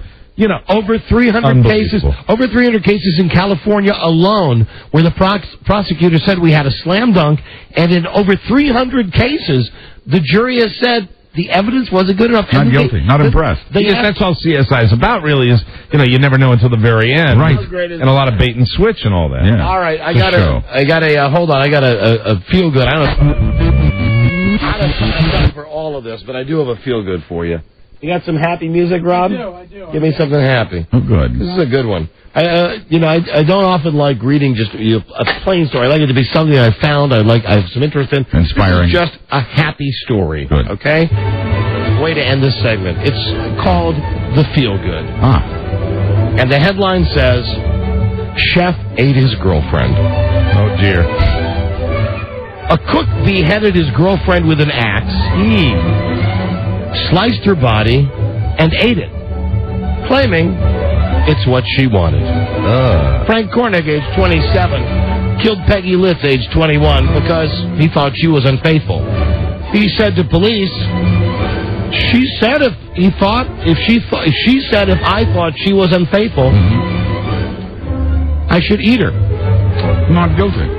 Cops in the eastern German state of Saxony say she was dead before he started dismembering her. Well, that's good. She was dead before he started cutting off the body. Well, that's a good thing. And the body parts that he was cutting off were not just arms and legs. Think other stuff. Well, that's anyway. And then you have, as a related feel good, because you got a look on your face that tells me you don't feel good now. I'm feeling a little queasy, actually, right now. Well, then you might want to know, also from Germany, they're looking for a guy named Armin Muiz. He escaped from jail. He was in there for eating a man who he met on the Internet. And now, the deal is... Hello, Clarice. The reason that the guy didn't think he should be in prison. He was in a minimum security prison. Yeah, that's why you want to put the cannibals in the minimum security prison. He was in a minimum security prison because he had proof that he had conversations with the guy on the Internet, the guy that he ended up eating. The guy that he ate wanted him to eat him.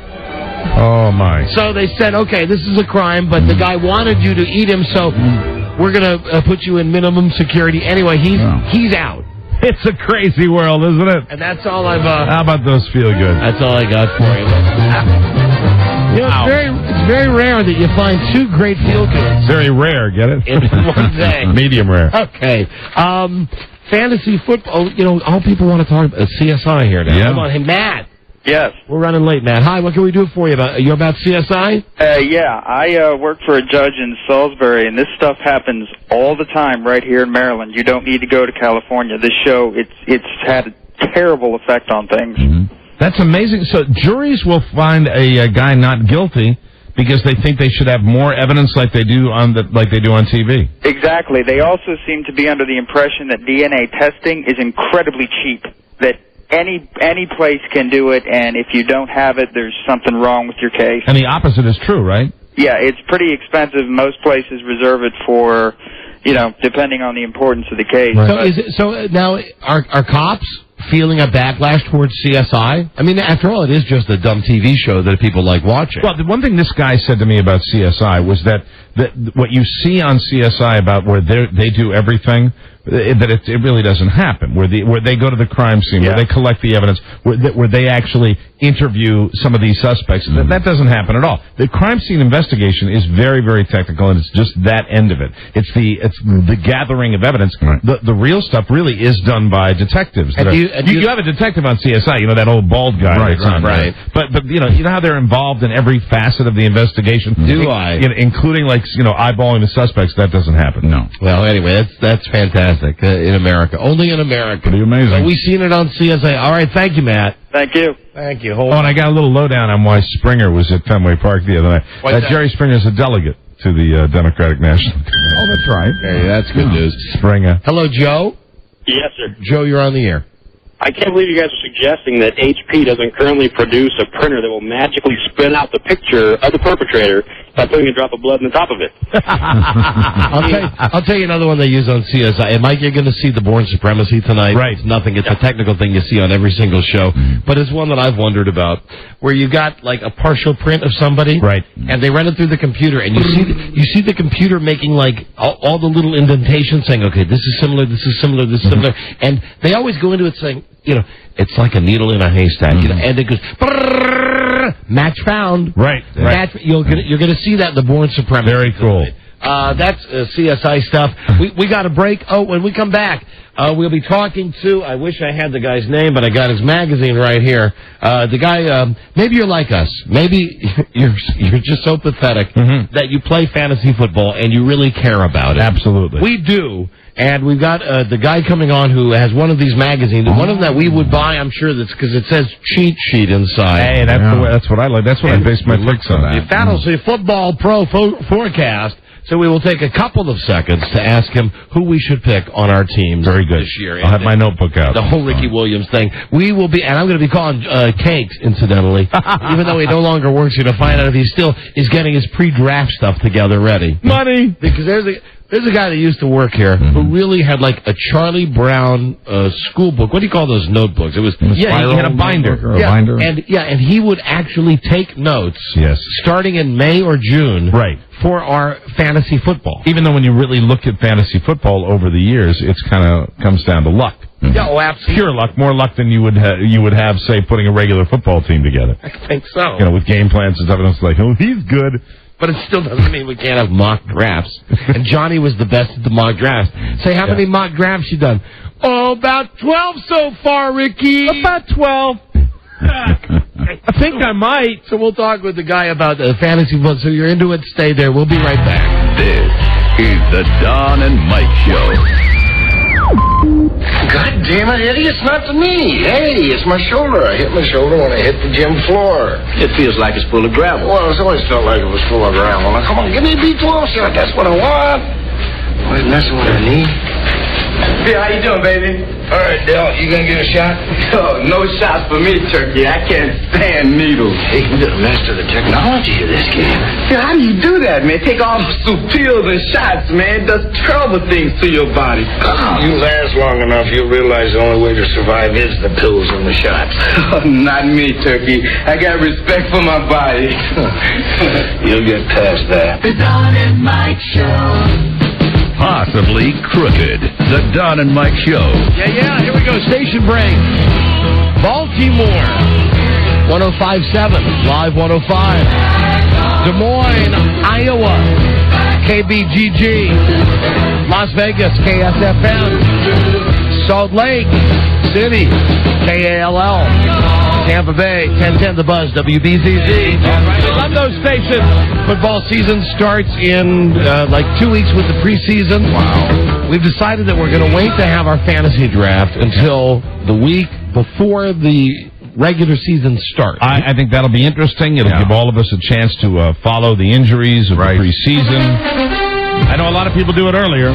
So having said all of that, and knowing that we run the danger of really going into the basement of the science building. Yes, let's protect ourselves onto the backs of real athletes.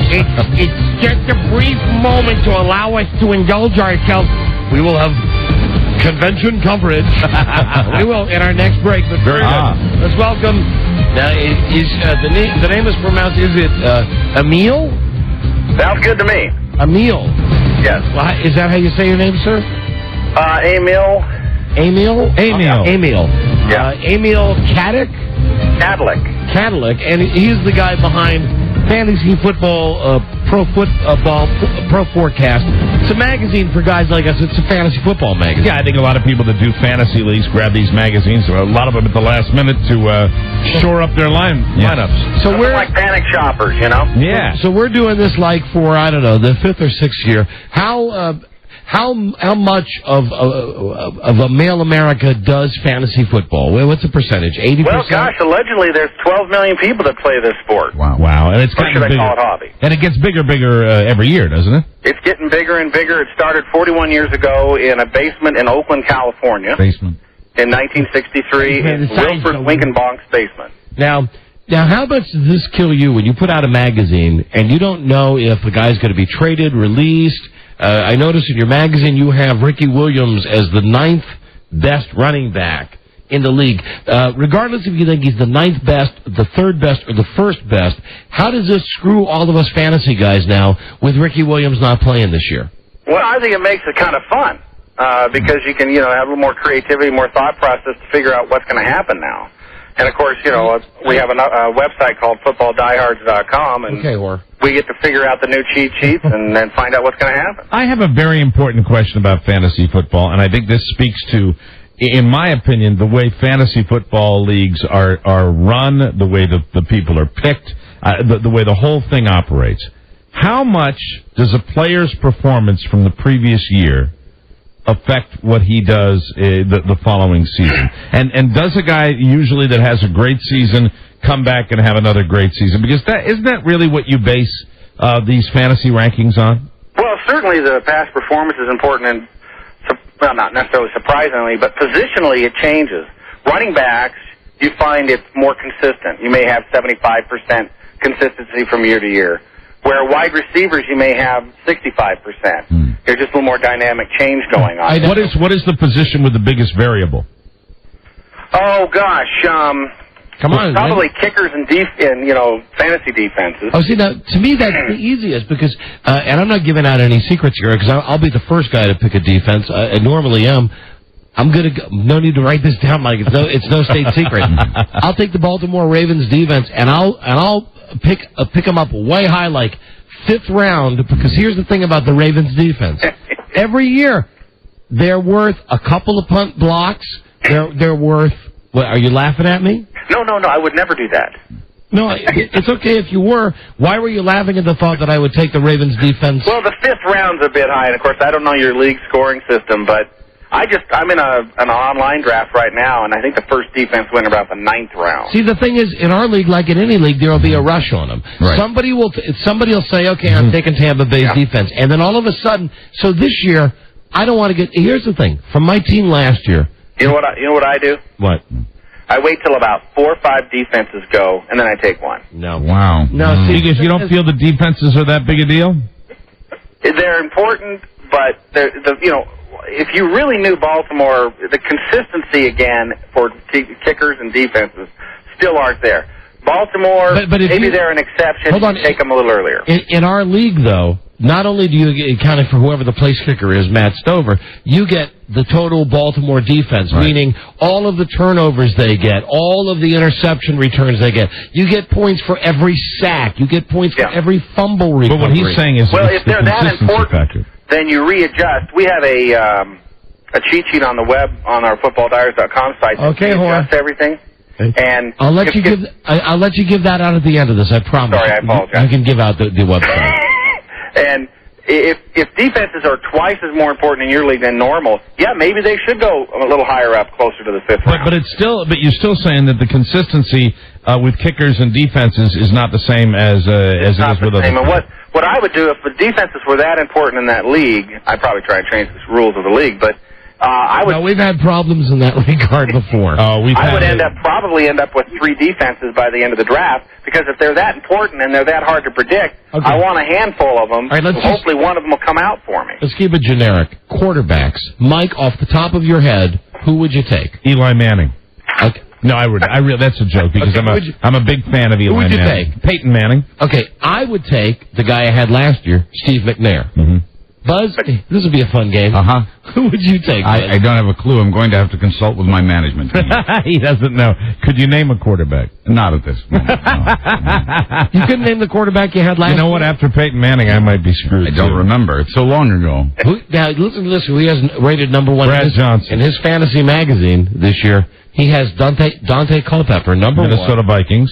Now, I'm surprised you got Mike Vick. Where is Mike Vick on your list? He's around number 4 right now. Yeah, he's, in this one, yeah. Then you got Dante, number 1, Peyton, number 2, Matt Hasselbeck, number 3, Trent Green, number 4. See, to me, these are all guys that are okay, but how can you have... We're a little light on the big superstars, aren't we?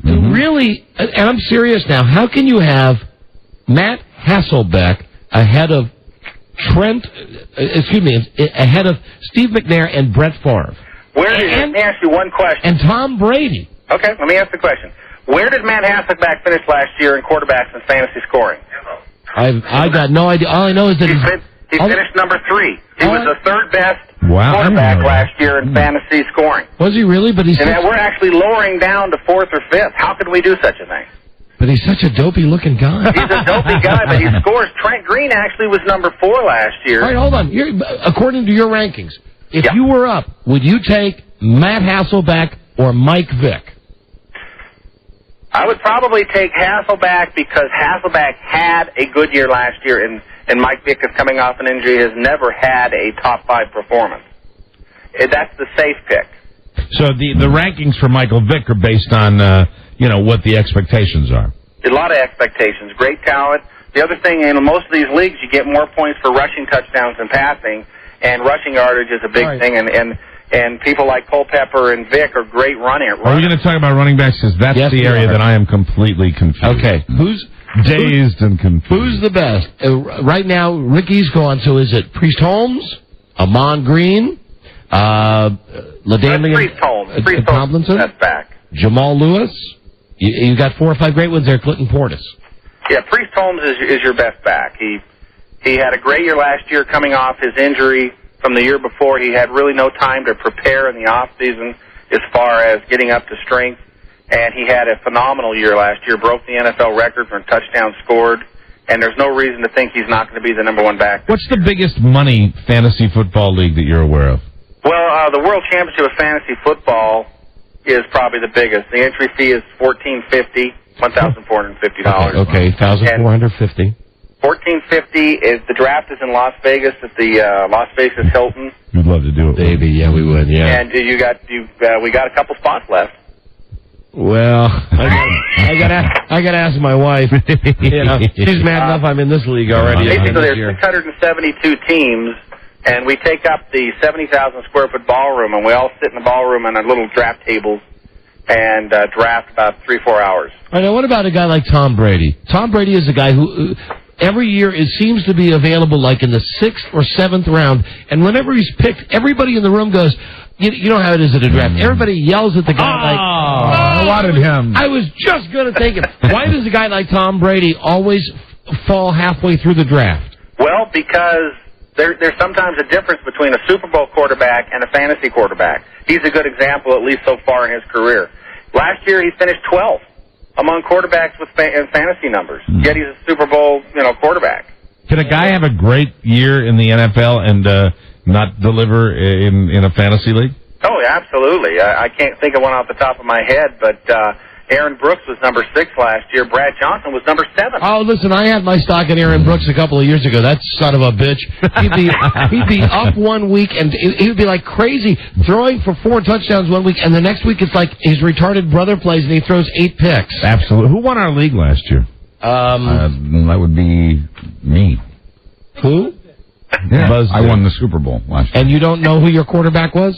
Trent Green, I think, and Brett Favre. Now that I've heard the list, I would say it was those 2 guys. That tells me everything you need to know about fantasy, right? Here's the last thing, Emil. If you've got a bunch of guys like us, 8 guys, and I'll plug your magazine, Fantasy Football Pro Forecast. And what's your website again? FootballDiehards.com. FootballDiehards.com. What do you do if you're in a group with a bunch of guys like we are? We've all worked together for like 10, 15 years. Right. Some of us over that 20 years. There's one guy. Now, he's not a faggot. He dresses like Denny Terrio. He's a very close friend. He's a dear friend for many years. But the thing is, he knows nothing about sports. Nothing. Yet the last 2 years, last year he won the championship, and the year before he came goddamn close. What do you do with a guy like this? A guy who really, like when and of course I'm speaking about him like he's not here. He's here. His name is Buzz. Hi. His name is Buzz. Buzz, who's the starting quarterback for the Buffalo Bills? No idea. I have no idea. You didn't know that either, Mike? No, I didn't. No. Drew Bledsoe. Oh, that's right. Okay. That's so simple. Who's the starting? Well, it's simple for you because you eat it, breathe it, sleep it. Mike, you'll get this. We're in the middle of the baseball season. Mike, who's the starting quarterback? Okay, Mike and Buzz. Game right now. Buzz in first. Who's the starting quarterback for the Eagles? Donovan McNabb. Okay, very good. Mike, Buzz. Yes. Both of you. Who's the starting quarterback for... I'm trying to think where they don't have a controversy.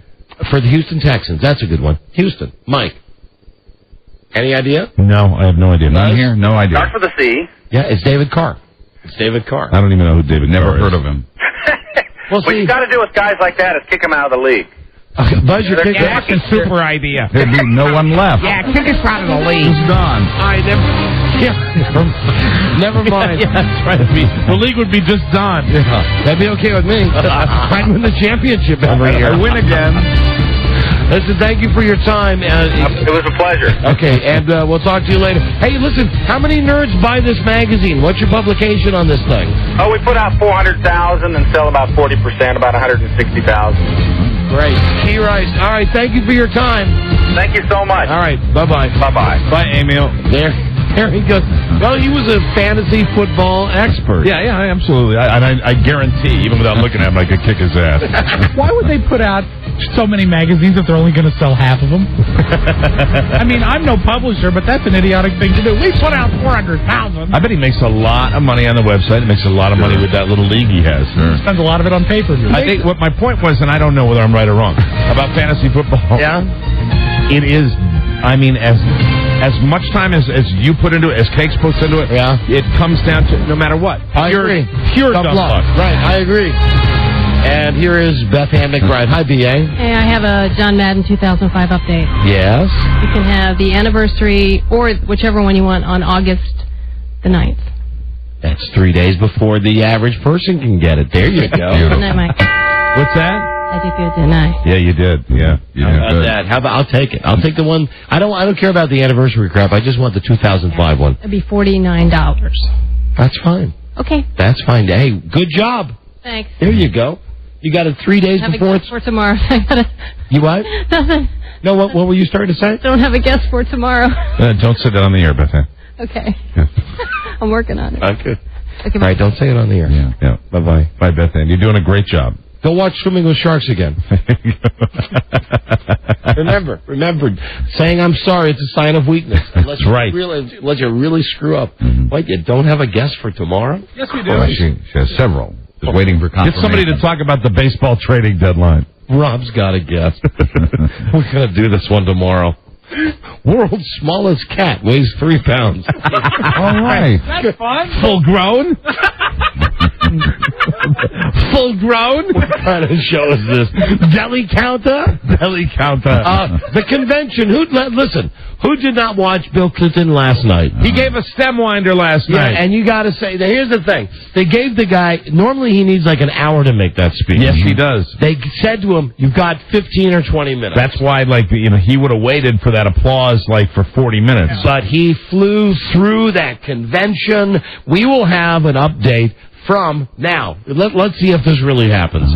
From either CBS or ABC, we've been told via ISDN, which is some complicated there's a routing system where we're trying to get it. Yeah. We're going to get some network news guy on the show who's going to tell us about the convention. I know it sounds boring, but trust me on this. We'll make it not boring. Absolutely. Okay? It'll be interesting.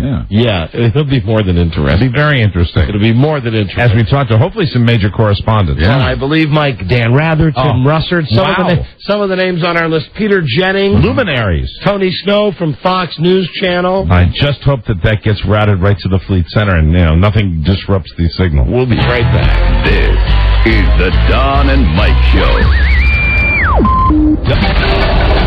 What are the chances that Hoffman's wife would have the same, allergy? That's just incredible. Much luckier than that. Lucky woman. She used up a few of her 9 lives. Yes, she did. Hey, I just wanted to, because you reminded me, I want to tell you, there's 2 guys, Don and Mike, they do a show on Westwood One.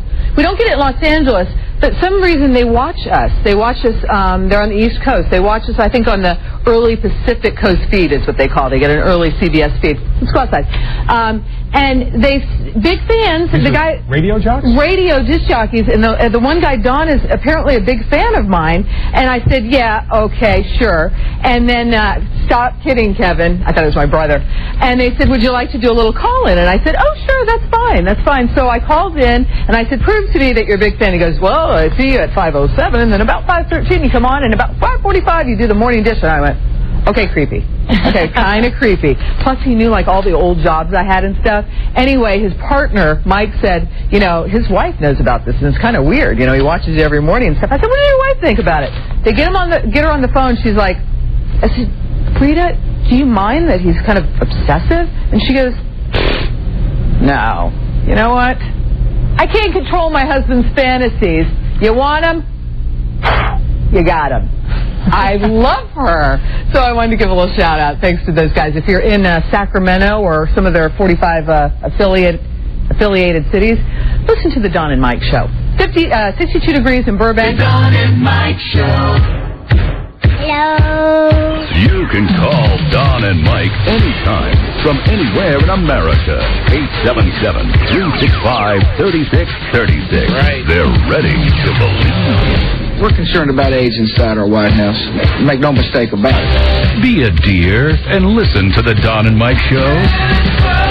Yeah, that's my girl, Lisa Joyner. I guess so. KCBS Los Angeles talked about her yesterday, Weather Girl. Also want to thank weatherman Martin Bass from Channel 13. I hope we have a chance to play his tape again as well. The convention, the Democratic convention last night. Yeah. Here's what we have for you. We believe this is a Don and Mike Show exclusive. As we now call Boston, and I've been told we'll be speaking to CBS anchorman Dan Rather. All right. I'm going to dial this part so you can't hear the number. Senior anchor of TV News. And there we go. This should be at the convention in Boston. Hello. Yes, hello. Is this the convention? This is Don and Mike Show. Don and Mike Show, you're on the air. Hello, who is this, please? This is Dan Rather. Hey, Dan, it's Don from the... Reporting from the floor of the Democratic National Convention. It's Don from the Don and Mike Show. I'm hearing you over the delegates, but I can tell you with great authority, this convention is in a great deal of disarray. Hold on, let me step into a secret room. Shut that door, will you? There you go. Hello? Dan? Yes, this is Dan Rather, CBS News. I've got many things to report about the disarray and the total dissatisfaction of the delegates with their candidate at the Democratic National Convention. Really? And I have many scoops and insights I can offer you and your incident. Is this Don? Yeah. Hey, man, I saw you on with that Lisa Marie Joyner this morning, man. That was slap darn funny. I don't mind telling you. Something tells me this is not Dan Rather. I think I know who this is, but this ain't Dan Rather. Hey, I tell you right now, this is Dan Rather, and let me step back out. I will put the phone back out on the convention floor. You want me to do that? Yeah, please do. Listen up. Can you hear that? Really there. They're all out there, man. I tell you, it's No, I want to tell you. craziness. All right, I'm going to hang up. What questions do you have for me regarding the Democratic Convention? What are your feelings on John Kerry? Dan Rather, your impartial feelings on John Kerry. John Kerry, the sentiment on the floor of the convention, even though they are Democrats, they feel that he is not qualified to lead this country. He is not an honest man, and he has a decided lack of hygiene. I'll call you back, sir. What? Go ahead. I'll call you back, sir. All right, goodbye. Now, I think it don't take a rocket science, expert to figure out who we're talking to there. That's right. Okay? That's W. Right. So, having said that, I hope we don't fall into the same trap. No. I'm now going to call, it's a different phone number. Okay. ABC News anchor, Peter Jennings. Well, this will be entirely different then. Yes, it will, Buzz. One of these will be entirely different, but it won't be this one. We're building. ABC. Yes, this is Peter Jennings. Peter, it's the Don and Mike show. I'm sorry, I'm having trouble hearing you. Give it to me again. Can you go into the secret room? Yes, hold on a second. Close that door for me, will you, son? Thank you. They won too. Hello, Peter Jennings here. Peter, hey, it's the Don and Mike show. Oh, Don and Mike, Geronimo and O'Mara down there in D.C. Yes. What a surprise to hear from you. Peter. It is truly a special time to talk with you as an anchor man. How would you describe the mood at the Democratic convention, sir? Hold on whilst I open the door to the convention floor. Hey, do you hear that? There's no doubt he's at a convention. It sounds to me like... But I'll tell you, this convention, everyone I have talked to, although they are Democrats, have indicated to me that they are going to be voting for President Bush. What a surprise is that? That's a lot. Shut the door. Shut that damn door. Big Hello? surprise. Can you tell me something, sir? I have heard a rumor. They are saying that John Kerry smells like cabbage. Let's play a quick game here. Is that Buzz? Yeah, I'm here too. I don't want to talk to him. Who are you? Sorry, Mr. Hey, Jennings. Hello? Who are you? I am Peter Jennings from ABC News, the anchor man. Didn't know Peter felt that way. Hey, George. Yes, Don. You just answered. Oh, I'm sorry. Who are you asking for? Listen, I'm going to hang up, and I believe the next person we call will be Tom Brokaw. Tom Brokaw or Tim Russert. Either one. Or anyone you need to. Okay, thank you. All right. It's a secret. Bye-bye. Now you can try the NBC number if you like. I know. Just going to be him again. Around. And let me just say, it could be Tim Russert. Right. You know who I'm going to call? And I'm going to go off the script here. Okay. You ready for this? From NBC, we talked about her enough today. Oh. Katie Couric. She's there.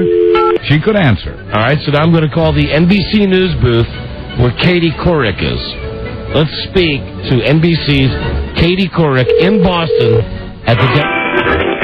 Hello, this is NBC News. I'm Tim Russert from the floor of the Democratic National Convention. Who's this? I'm looking for Katie Couric. Hold on just a second. We can get you anybody you require to give you a report on the problems with the Democratic National Convention. Is Katie there? Oh, Katie, can you come over here, please? Hello?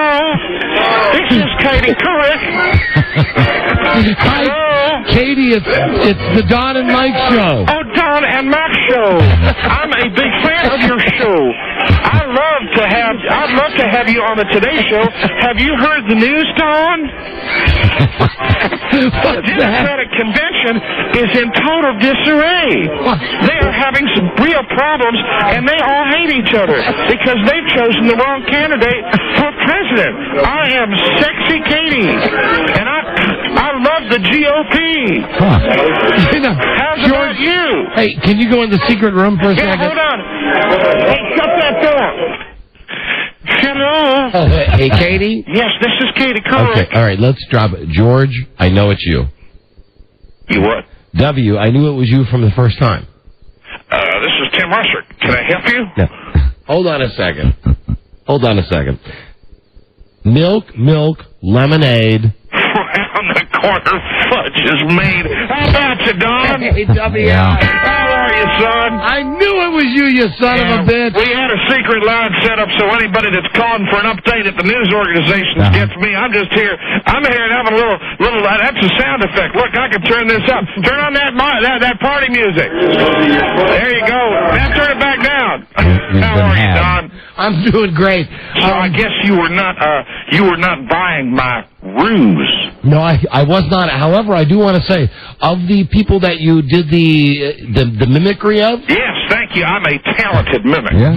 The Katie Couric was killer. Would you like to hear some more? A little bit, please. Please. Hello. I'm Katie Couric. I'm a pretty girl. Pretty girl. Take a look at my shapely legs. All right, George, this is despicable. Goodbye. Now I'm going to call someone. Now I'm going to call someone who was really at the thing last night. All right, Don, I'll talk to you soon. I'm counting on your support, son. All right, I just want... you got it. Viacom deals. Viacom deals. There's one more person that we can call. Well, I hope so. None of those work out. And I don't think this will be Bush as we continue to call the Democratic Convention in Boston. Good luck. You never know. Yeah, I like you too. I do. Well, if you'd like to do... Hello. Hey, Bill. How are you? Don Geronimo. Hey, Don, you got to come up here, man. It is wall-to-wall stink. What are you doing, Bill? I'm doing what I do best. You know, it's great being a private citizen and all this. This is... Hold on. Can you give me just 1 second? Yeah, sure. Go ahead. You're lovely, dear. I love you, too. Yes, I'll sign it. I'll sign both of them. Oh, man, we're having a great time here at the DNC. Hey, I got to tell you, Bill, we're on the air. Hold on a second. Shut that door. Shut the door. Hello. How are you? You want to hear something funny? It's a good year for the party. You want to hear something funny? Yeah. We just said we were going to be calling Brokaw and Jennings and... Sure, I understand. Yes, the major news organization. Katie Couric. You know what it was? It was Bush pretending to be those people. Well, I understand he's a talented mimic. Yeah. He does a good Katie Couric. He does. I actually have I've dabbled in mimicry myself. Really? Who do you do? Would you like to hear my impression of Hillary? Who do you do? Yes, I would. I'm just kidding you. We're having a great time. This is the Democratic National Convention, or as I like to call it, my personal grazing zone. Well, man, okay. I'll tell you, man. Let's run down the hill. Let's not run down the hill. Let's walk down the hill and do them all. That's what I say. Can you guess what my blue necktie smelled like this morning? Thank you for your time. I love you. God bless America. Thank you. Bye-bye. I'm going to go back to the party right now. Okay. Yeah, he's off the line. Would I what? You bet I would. You bring the maple syrup and I'll lick it right off. Oh, dear. All right, now listen,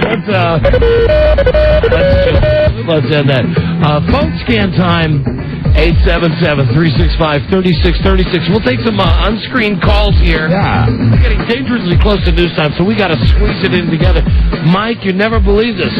You go to the bathroom, and we're on the phone with Bush pretending to be Rather, and then Clinton's on the phone. Really? Where were you? It was amazing.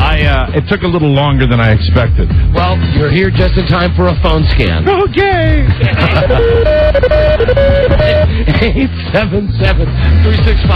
877-365-3636. That's the phone number. We don't screen these calls. No way. So call now, get on the line to get on the air, and we'll be right back. This is the Don and Mike Show.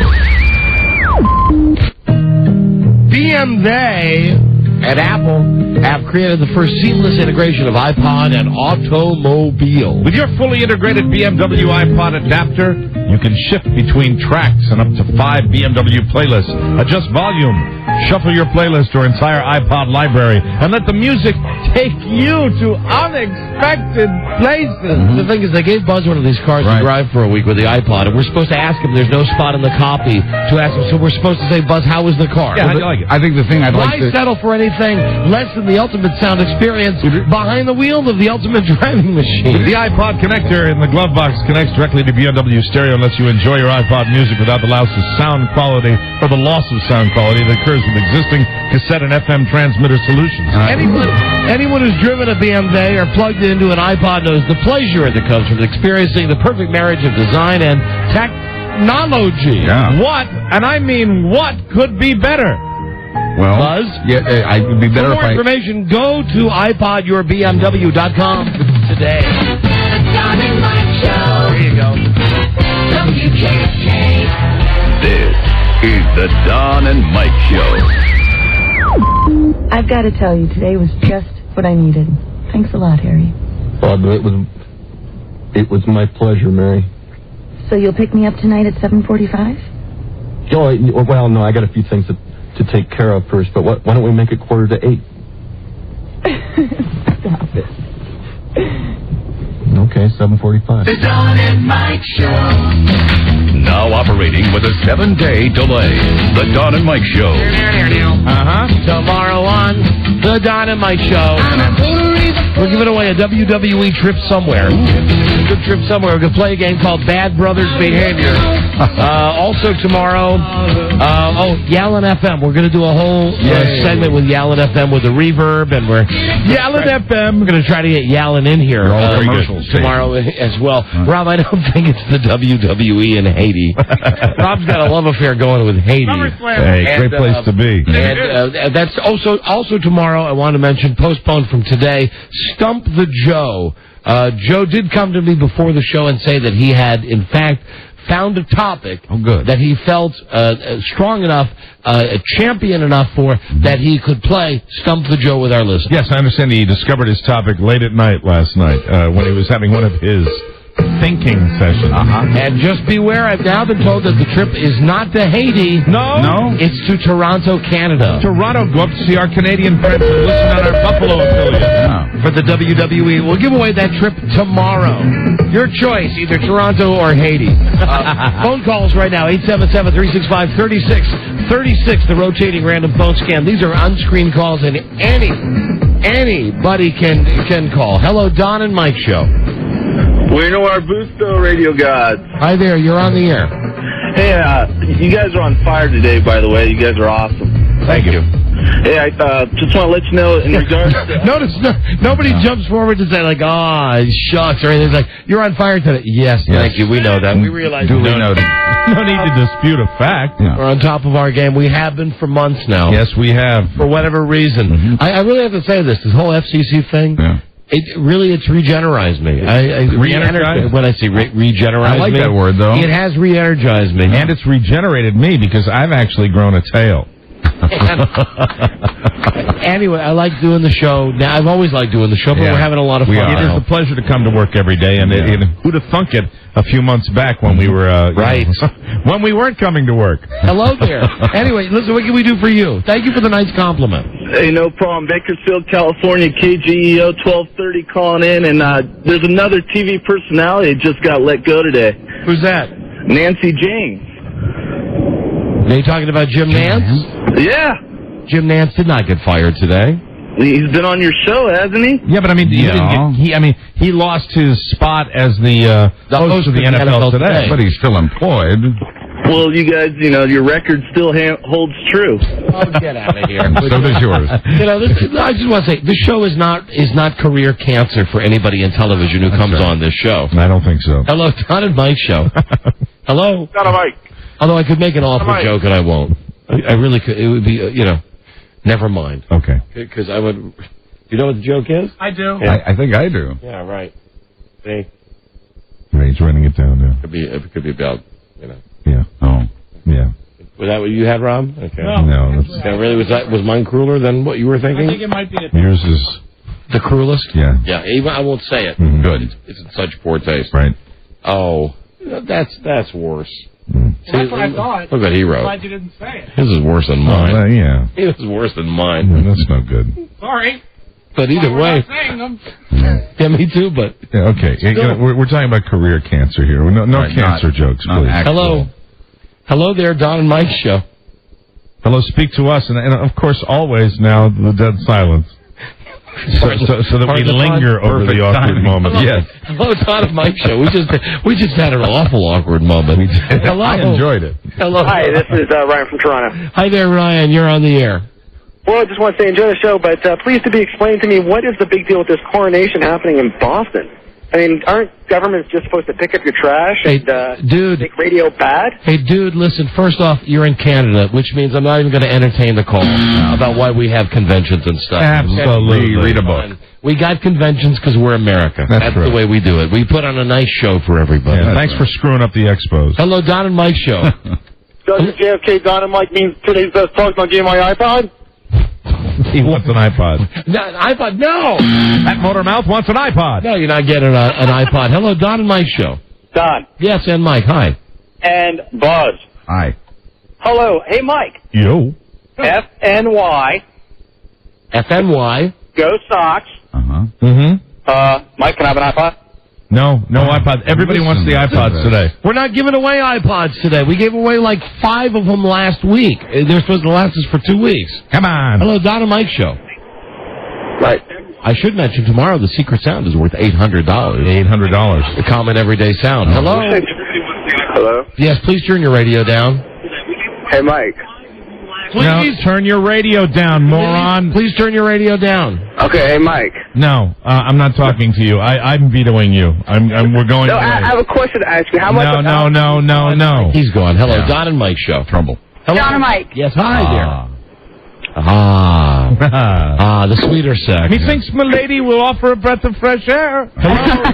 Hey, how are you guys? We're doing great, thank you. We love you here in Baltimore. I just wanted to tell you about this fantastic political bumper sticker I saw the other day. It said, let me just say something. This borders on telling jokes. Okay, but listen. I think you guys will really like this one. It said, "Lick Bush in 2004. It's patriotic." Honey, really, you should have to give out your phone number for that. Why? You don't because it's like telling a bad joke. That's a stupid bumper sticker, just like it's a stupid joke. Can I tell you the truth? I have a Carrie Edwards bumper sticker on my car. Yeah, and like a lot of people do. I just spray painted on the side of mine Nader. I've just got a can of spray paint. That's appropriate for the candidate. Yes. Nader. And you know, I was watching the convention last night, and I was kind of buying into the whole thing that, you know, hey, it's great to have a dialogue and all this, but you know what?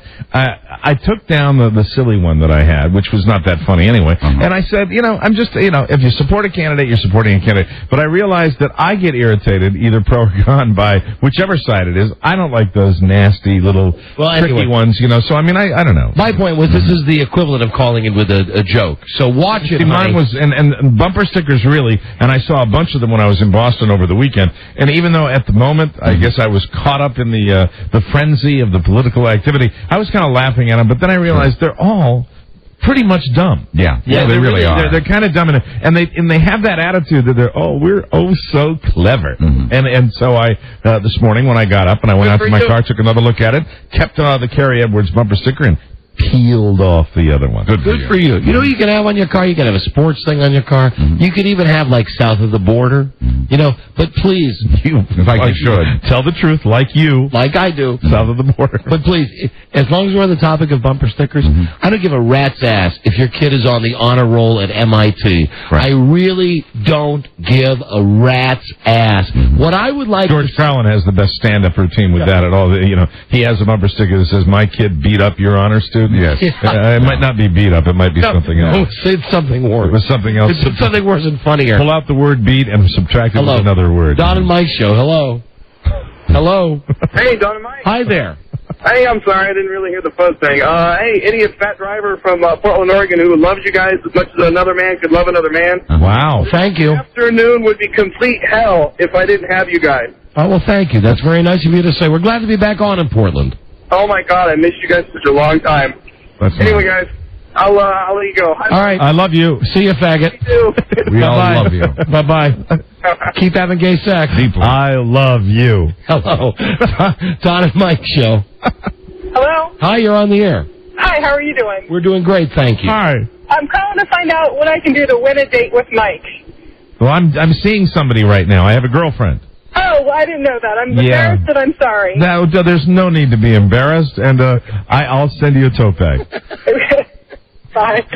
And you know, we had got a lot of those since Mike's in kind of a serious relationship with his girlfriend now. We got a real backload of the I had relations with radio's Mike O'Mara tote bag. And you know, when you made that modification and it was I had relations, it was really, really great and really fantastic and great for an overnight. Hello. Don and Mike Show. Oops, what's this? Hello, what's wrong with the phone? Hello? Hello? Yeah, hi. Hi. Would you like to hear a Scott Shannon story from about 30 years ago? Scott Shannon? Okay. I would be intrigued in hearing that. He's a radio friend of mine. I've talked about him on the show. What's the story? It's nothing bad, but I was in college, and a buddy of mine somehow had a connection to him, and he invited us to a party at his place. Yes. So he was a big DJ at the time, so I thought it'd be all cool and hip and everything. Right. But it was so lame. He was a nice guy, but he had this little apartment like one step above a Holiday Inn. Right, well, like everybody was struggling in radio at the time. So what's the point of the Scott Shannon story? Well, it just, I guess it shows you from the pathetic state he went to the glories he reached at some point just through that industry. So I think I've got it. I've got it figured out. Wait, the point of the story? The story had no point. Yeah. Hello, this is Scott Shannon. All right, Johnny Rivers albums on a little stereo that he folded up and became a box. Well, you know, I think Don pointed it out. I think everybody, a lot of people have everybody gone in this through that. room. I know that everybody in this room could have. We had a time in our lives where we lived in a crappy place. Yeah, but you were probably smoking pot in 1971. He was so square, that it was soda. My friend, without telling any stories out of school, and I've had conversations with Super Shan, if you think he's drinking milk and cookies, you're crazier than Hinckley. Well, I'll tell you, in 71, he wasn't smoking any pot at that party. So you had. I think I'm getting the point. You had a pretty bad time at the party. No, it was fine. It was just lame. So you were at a party in 1971 with Scott Shannon. And don't say no. You just said it was a lame party. Yeah, so but I mean I didn't have a good time. You were at a party with a disc jockey 33 years ago. Yeah, and I enjoyed goofing on it. But why was it lame? Because he didn't smoke pot. I expected to be very hip since he was the #1 disc jockey in the city. I think we're getting that. You wanted more drugs at the party. Yeah, I wanted more drugs and more women. Yes. At least the guy was honest. I've been to a lot of Shannon's. I've been to a lot of Shannon's parties. I'm really surprised that he's not good with the ladies, but he at least used to be good with the other stuff. Yeah. All right, thanks, guys. Okay, thank you. Bye, faggot. Ladies and gentlemen, at this time, he's not a faggot. K-Life Radio. He's a stupid faggot. IQQ-FM, Los Angeles, signs off the air forever. There he is, my man, Super Shan. He loved the drama. Now, come on. I'm at a party 33 years ago with the guy. Imagine having such a bad time at a party, and then the name comes up on our show and says, I went to a lame party where he had like a close-and-play record player. He didn't even smoke pot. What's with that? God, if that is the standard we're going to be held to, right? Back in the 70s and 80s, and for a part of the 90s, I was the greatest party guest in the history of the world. And technically, I know I never went to a bad party then. Hello, Don and Mike Show. Don and Mike, I am listening as is instructed, and I will be over here if you need me. All right, thank you, my friend. Hello, Don and Mike Show. This is the phone scan. Mike. Hi. Yeah, hi. How you doing? We're doing great. I have a perfect job for Dennis Murphy. Okay. Correspondent at the Republican Convention. Just think of the interviews. Now, hold on. You're like a beautiful lady from Chicago. You're an idea guy, right? You're one of those guys that thinks we should be like Jay Leno and send people out to the convention? No, I just thought after listening to your best of tapes and you had him down in Palm Beach, I thought maybe the convention might be more his speed. There you go, thinking. Yeah, Dennis Murphy, just a little reminder here. Dennis Murphy would be better at like a sex convention. Yeah. Okay, my mother's a whore and she lives in Whoretown. Excellent. Thank you, my friend. Thank you, and a nice eject as well. Hello, Don and Mike Show. Phone scan time. Hello. All right, try this one. Hi. Whoops. Hello, Don and Mike. Hello, Don. This is Lisa. Oh, is this Lisa Joyner? Yes, it is. How you doing? And Mike, the guy's flowers. The guy's doing you, doing Bush, doing Lisa Joyner. Hello, Don and Mike. Opie and Anthony, October 1st.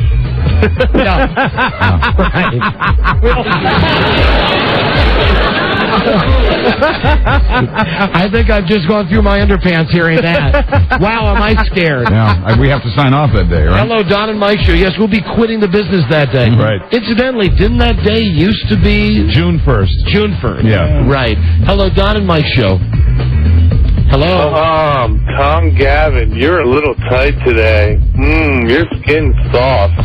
Mind if I rub you down? Get out of here. That's making me feel bad. Hello, Don and Mike. Yay, Donkey Kong! Yeah. Wow. Hello, Don and Mike Show. The car across the What? window. Hello. Now, normally you wait till we say hello to start talking. Don and Mike Show. Hello. Don and Mike. You're the last person on the phone scan. What can we do for you? Tell me how you feel about people that put the big make and model of their car across their windshield. The ultimate bumper sticker. The people that put the what on their cars? You know, you drive by them, they got the on the top of their window, and it's like Cavalier Make or and it model, says Caprice. Oh, make and model. I don't think that's their choice a lot of times. No, no, it is. Those are decals. Yeah. Oh, right. And that's a white trash thing. Yeah, it is. And don't I know, because I used to have it on my Camaro. I had it Camaro! real big, yeah, like you wouldn't know already that I'm driving the, it had to be, look at me in my Camaro. Right. I had a great one, too. It's a Pacer. That's a choice, my friend. I think that's Much like being gay, that's a choice. Absolutely. You're the last person on the phone scan. That's great. Oh, thank you. I can't believe I was asleep at the wheel. No, I don't agree with that. See, you weren't even paying attention. I wasn't even paying I made like attention. a joke there. And Yeah, absolutely. It's a choice being gay. I didn't even know you were making a joke. You must have been the last four callers. Listen, what is your name? My name's Tony. Hey, Tony, where are you from? Cedar Rapids, Iowa. Cedar Rapids, Iowa. Tony, you have won. Hold on. You understand. In a world where owning a radio was strictly forbidden, one man found a way to bring good news to his people. That's me. He made it up. All right, Tony. Bacardi Limon. Tony, you won the Showtime Cox, COX Communications boxing prize pack. Watch Mike Tyson on pay-per-view this weekend. Enjoy that. Will that be available wherever you are, Cedar Rapids? We're not Cox Cable out here, but Showtime is. Yeah, well, you've got the pay-per-view here. Everybody else, get it in-demand pay-per-view with Cox Digital Cable. Showtime, Mike Tyson fighting this Friday night. It's the Midwest, you know. Thank you. Bacardi Limon. Thank you, Tony. Thank you, Don. Thank you. No, this Tony. Thank you, Tony. Oh, I'm terribly sorry. Thank you, Tony, in wherever, Cedar Rapids. Hold on just a second. Right, gotcha. And Bacardi Limon. Buzz. Yes. What is your lead story on the news and comments today? Today, Michael Jackson's lawyers ask that his trial be delayed. Till next year. And this you should not do. You should not say he's an animal. You should not say he's Jacko. I'm not a Jacko. He is confused, you understand. Jacko. Bacardi Limon. Stay tuned, everybody. That was very... Oh, professional, you understand. Hold on. Time out. I didn't even do the stay tuned. Stay tuned for news and comment coming up on the Don and Mike Show. Bacardi Limon. There you go. That was very... Well, that was very professional, too. Is the Don and Mike Show. Really wasn't. Sorry. What's the word from Planet Crackpot? The Don and Mike Show. Now operating with a 7-day delay. The Don and Mike Show. All right, I'm just looking here at the paper, seeing... I want to see Carrie's wife on TV tonight. Teresa. Because she's crazy. She'll say anything. It's not on TV tonight. At least not on the regular channels. No. They got to go cable for that. Big Brother, Amazing Race, NYPD, Trading Spouses, The Mommy. Oh, and, of course, James Belushi is on tonight. And... I forgot to tell you, one of the funniest things that my wife said to me, and she was serious with me, about what Lisa Joyner, the TV girl. Yeah. She was having a conversation like, well, why really do you watch her all the time? I said, it's background. It's on at the same time as the local news. I said, I go down on the treadmill in the morning. I turn on a station. It's the station I turn on. Mm-hmm. She said, wait a minute. And I said, no, really, I want to look at something while I'm exercising. And my wife says to me, she's got a great way of making me feel real good about myself. Okay. Said, you're on the treadmill every day. I said, yes. And she said, and you feel good about yourself. I said, I feel great about myself. Mm-hmm. And she said something. She said, you know what I saw the other day? I saw an ad for According to Jim. Right. She said when Jim Belushi takes his shirt off, that's exactly how you look. Mm-hmm. And she meant that as a compliment. Now, that's odd. Now, I'm not sure what to say to that. I only mentioned that because I was just talking with Rob. You're feeling pretty good about it.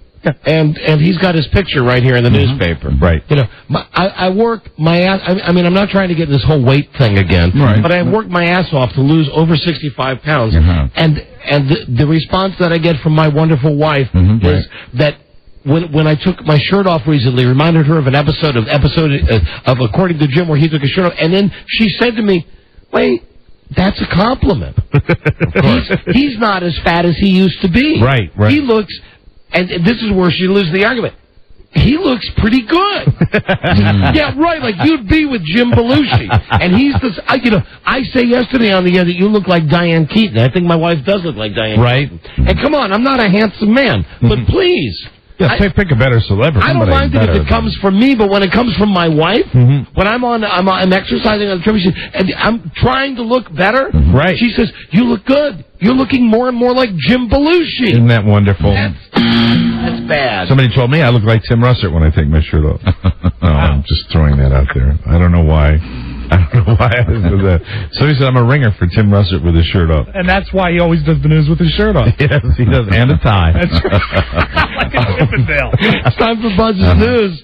Brought to you by Verimax. Buzz, of course, looks like G.I. Joe with real-life hair and beard. I get Fabio a lot. And he's grown his beard back. You notice that? Oh, I saw that last night at dinner. Yeah. A little bit.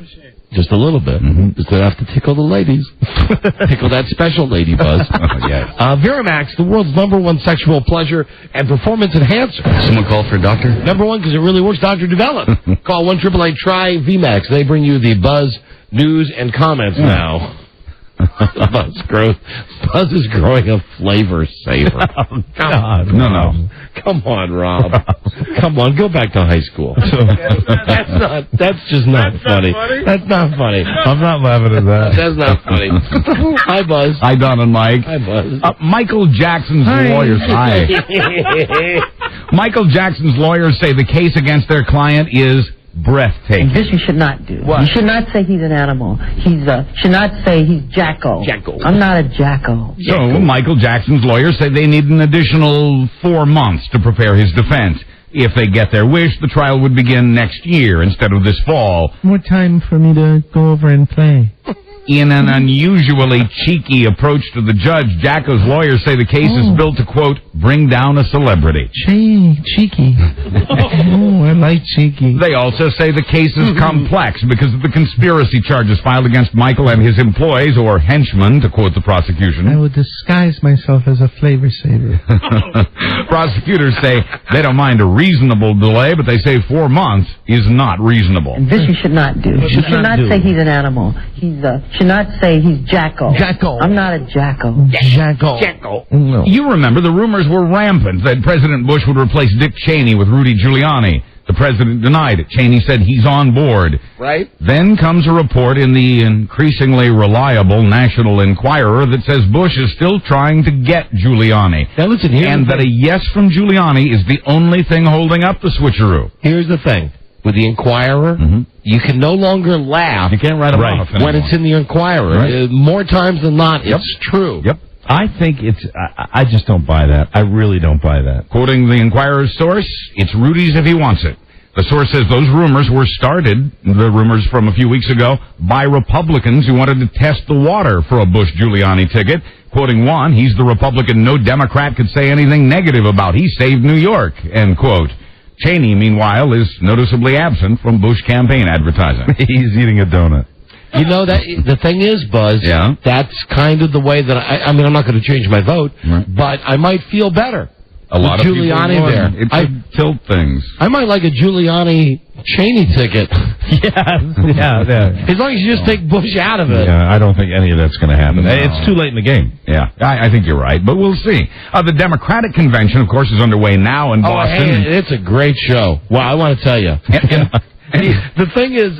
why it won't be on TV tonight. What I was watching last night on Fox, if I could just for a second, freaking Fox News. The guy that I'm watching, whoever the squarehead is that I'm watching, the guy that's...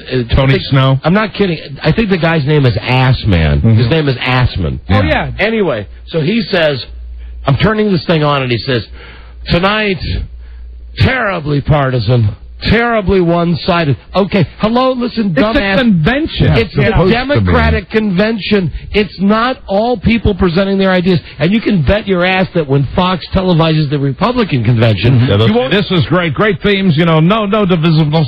You won't have David Assman standing out. And the other thing that he said was, as he was standing outside the Fleet Center, there's lots of hatred in this building behind me. Yeah. See, that's what I want to do. There's lots of hatred, very, very politics that are very, listen. And that's what they're trying to do. I mean, they're actually, and I think it's been proven by that documentary what they're all about. Yeah. I think you and I were the only ones who watched the coverage on ABC's on their new whatever. On their new digital network. I watched at least 6 minutes of just sweeping shots of the Fleet Center of people doing like the lambada or some the Macarena or some organized dancing, because there's really not enough to carry 5 hours of conventioning, and they didn't have any pundits, so it's just watching the people. It's really entertaining. Didn't it look great? It did. It looked like a lot of hatred, though. and of course, it's a pep rally for the Democrats. Well, that's what it's all about. Right. Any idiot knows this. This is so partisan.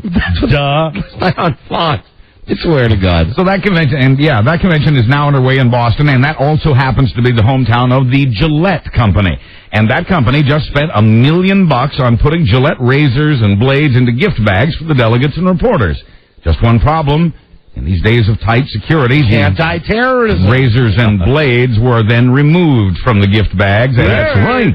Confiscated by security one by one as each delegate passed through the metal detector, which backed up the line even more. Man, oh man, that's a bright marketing executive there. The Washington Post, meanwhile, has handed out free souvenir copies of itself bearing the giant headline, Campaign 2000.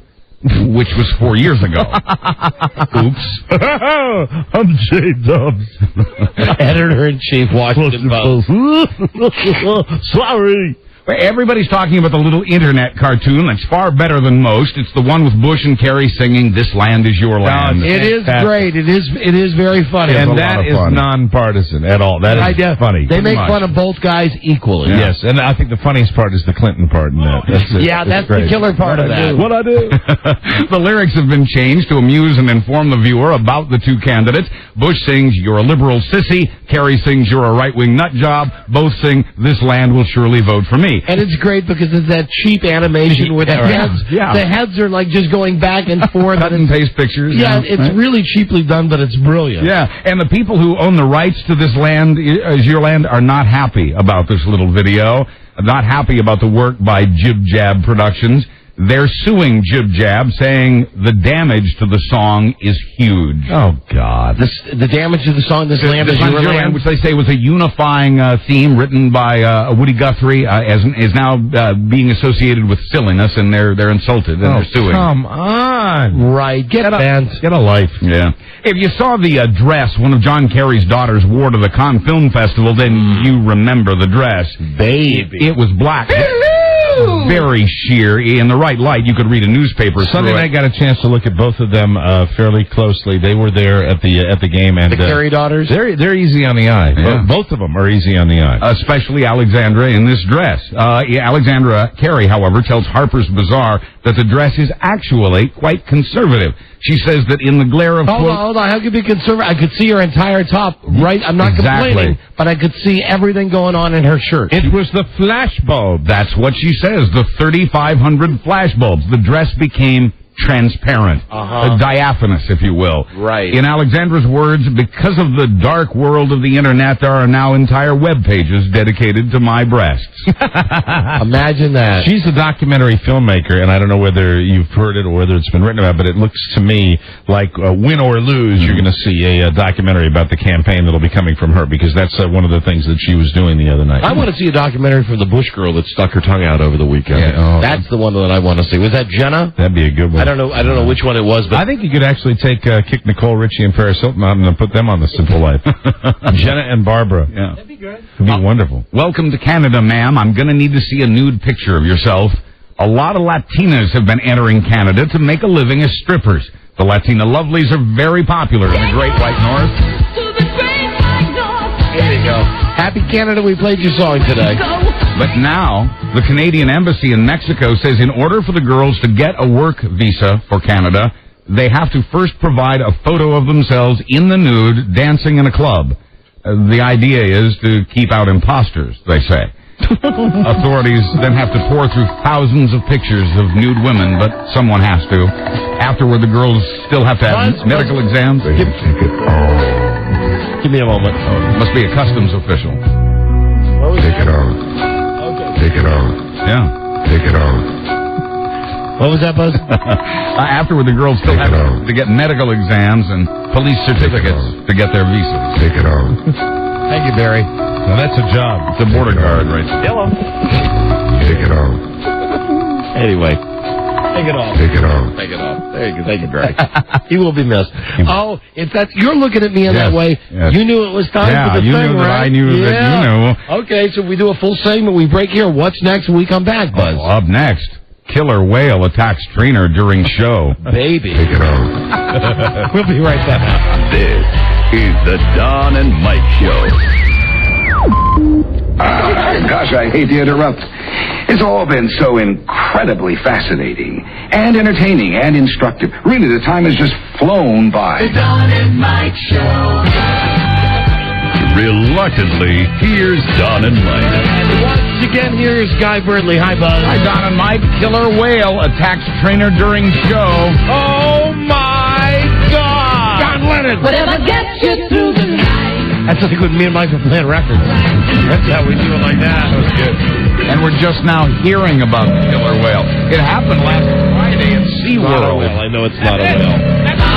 That's the sound of the whale.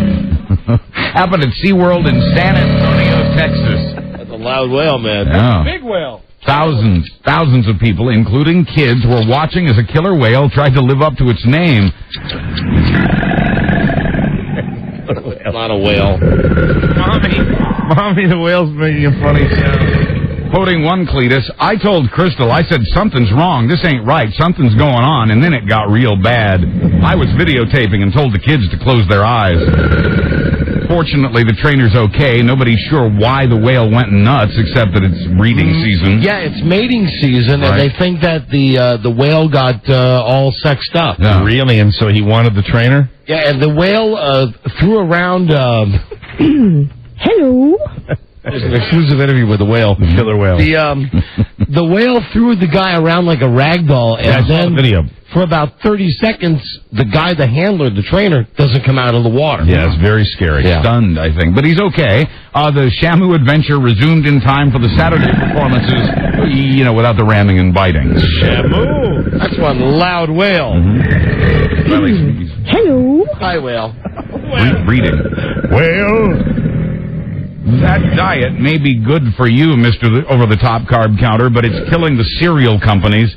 Kellogg and General Mills are beside themselves. They've both made several new products promising lower carbs, and still profits for both companies are down. A study shows that we're over 1,800 new products last year, or new product packagings, creating too many low-carb products for any of them to be successful. Also hard hit by the low-carb, no-carb diet craze, beer and soda makers, and Krispy Kreme donuts. I'm getting hungry just thinking about it. Yeah, I want some carbs. Wow, listen to my stomach. What does the whale think? Oh, it's my stomach now. Okay. That's loud. The loud stomach. Here's the whale, Mike. Hello. Here she is. I mean, he.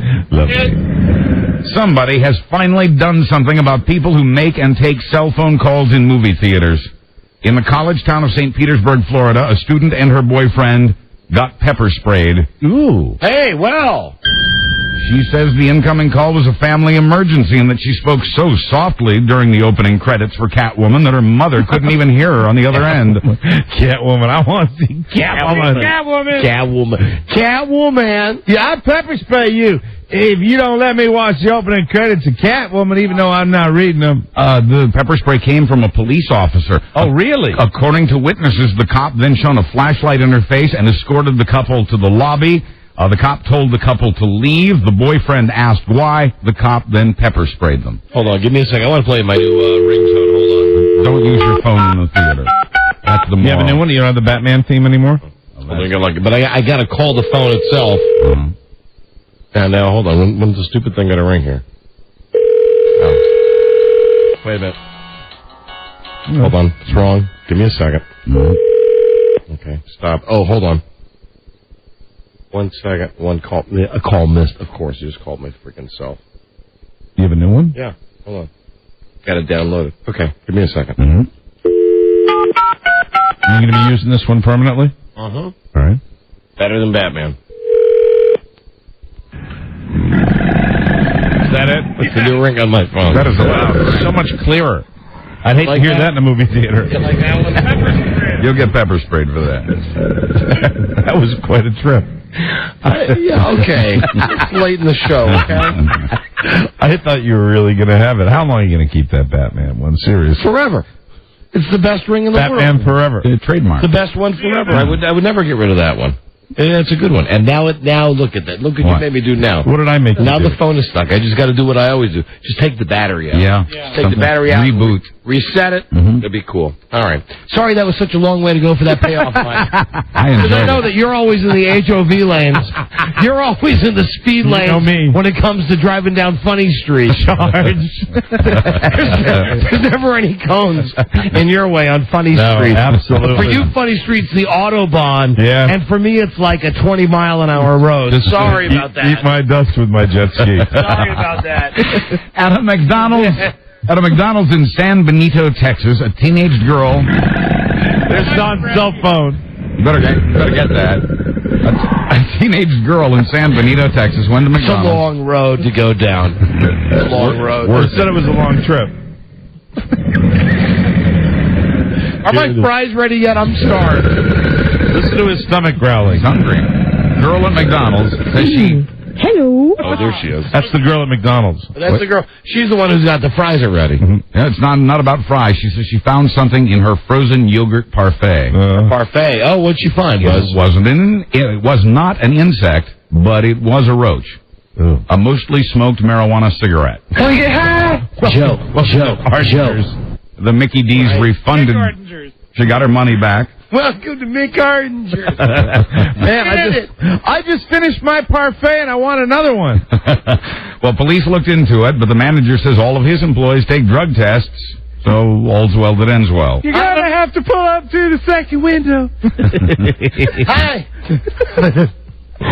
Hello, welcome to Mick Ardinger. This is Ricky Williams. How may I help you today? Let's get back from Asia. I know it was in the newspaper that I had a one-way ticket, but I was really... Did you read that? Yeah. It was really a two-way ticket. Hello, welcome to Mick Ardinger. This is Ricky Williams. Getting everybody to try the new Kravitz parfait. The value meal. Big corporations have apparently decided it's okay to vandalize San Francisco, and the city by the bay is not happy about this. NBC, the TV network, may get fined thousands of dollars for the ads it's been putting on the sidewalks of San Francisco to promote the sci-fi show The 4400.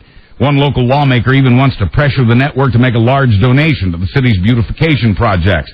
The stencils do not wash off with a hose. They require a power washer and soda. And the city's especially steamed since this is the second such cleanup. IBM spray-painted ads on the sidewalks a couple of years back, and it eventually coughed up $100,000 for the den. You don't want to know what IBM's ads were like.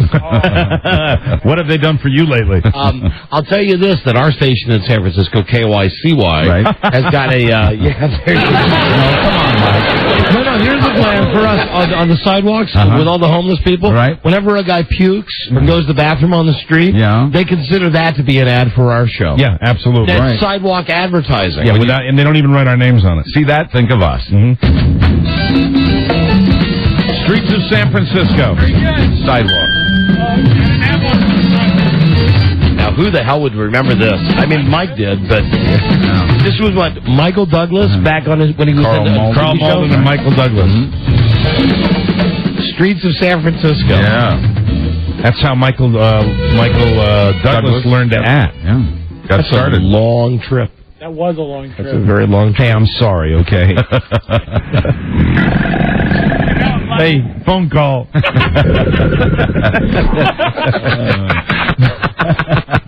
The Nazis lose again. In Germany... Sorry, Rob. It happened. In Germany, neo-Nazis who try to go visit the Sieg Heil website find a page instead that tells about the Holocaust in detail. The website talks about the 6 million Jews killed by the Nazis and about the roots of anti-Semitism. Yes. It used to be a website for up-and-coming Nazis named after Hitler's victory salute.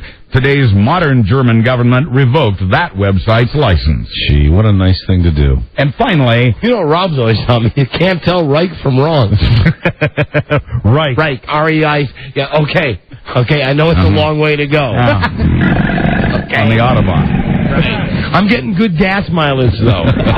Just want to say that. When it comes to being funny, I'm like the Prius, okay? You get what I'm saying? I don't go real fast, but I'm ecologically I'm friendly. Absolutely. Finally, Oprah, and I guess you'll want to keep that answer. Yeah, right. Yeah.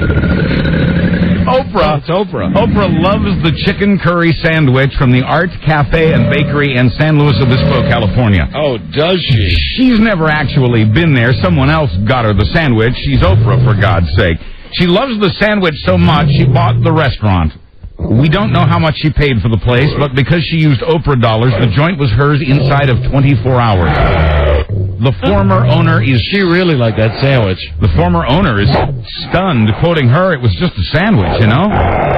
Quoting Oprah, this was the most expensive sandwich I ever had. Shut up, girlfriend. Shut up. I'm Buzz Burbank on the Don and Mike Show. Thank you, Buzz. No! Oh, yeah, that's it. We gotta go. We gotta go.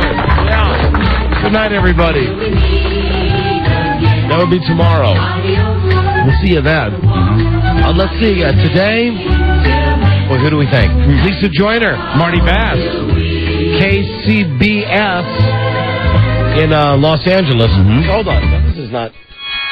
This is not a joke. You're getting a call. Somebody's really calling you now. That's so rude. Hello? You're working. Darling, I'm on the radio. Hey, hold on, listen to this. Say hi to everybody. Hold on. Say it again. Speakerphone? Oh, yeah, hold on, I got speaker. Hold on. Yeah, hold on. Say hi. Yeah, I'm sorry, I didn't think you turned your cell on. Hi, Frida. Hi, Frida.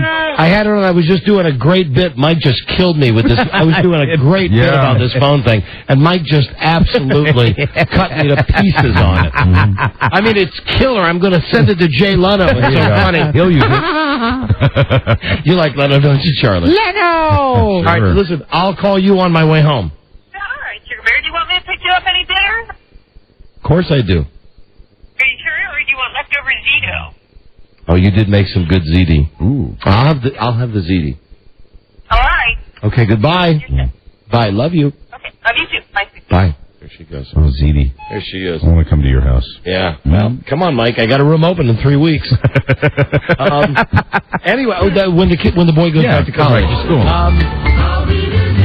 Thank you to Lisa Joyner from KCBS Television. Thank you to Martin Bass from WJZ 13 in Baltimore. TV Cutie. The guy with the football magazine. Fantasy. Emil. Emil, yes. You got it. The magazine is Fantasy Football Pro Forecast. It is on newsstands now. Tomorrow, the return of Yallen FM. Yallen! We'll be giving away a WWE trip for two to Toronto. And stand by for the Celebrity Hotline. Ooh, That's good it. night. We We got to go. We'll see you tomorrow with the all-new episode. Good day to you, sir. Good day to you, sir. Good day to you, sir. Stand by for the funniest nighttime show on radio. Ron and Fez coming up next on WJFK Live 105 and 1010 The Buzz. Mike, I know you keep voting for Tom Likas. I know I do. I'm telling you, Ron and Fez are better than him. Oh, okay, well, I'll give him a listen. That's it. And you? I have a Dixie cup in my toilet.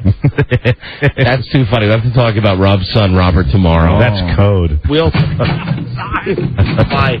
Till we meet again, this is Sammy Davis Jr. saying, be kind, be nice, and I hope the next performer has the pleasure of having as nice an audience as you've been tonight. And let me leave you swinging.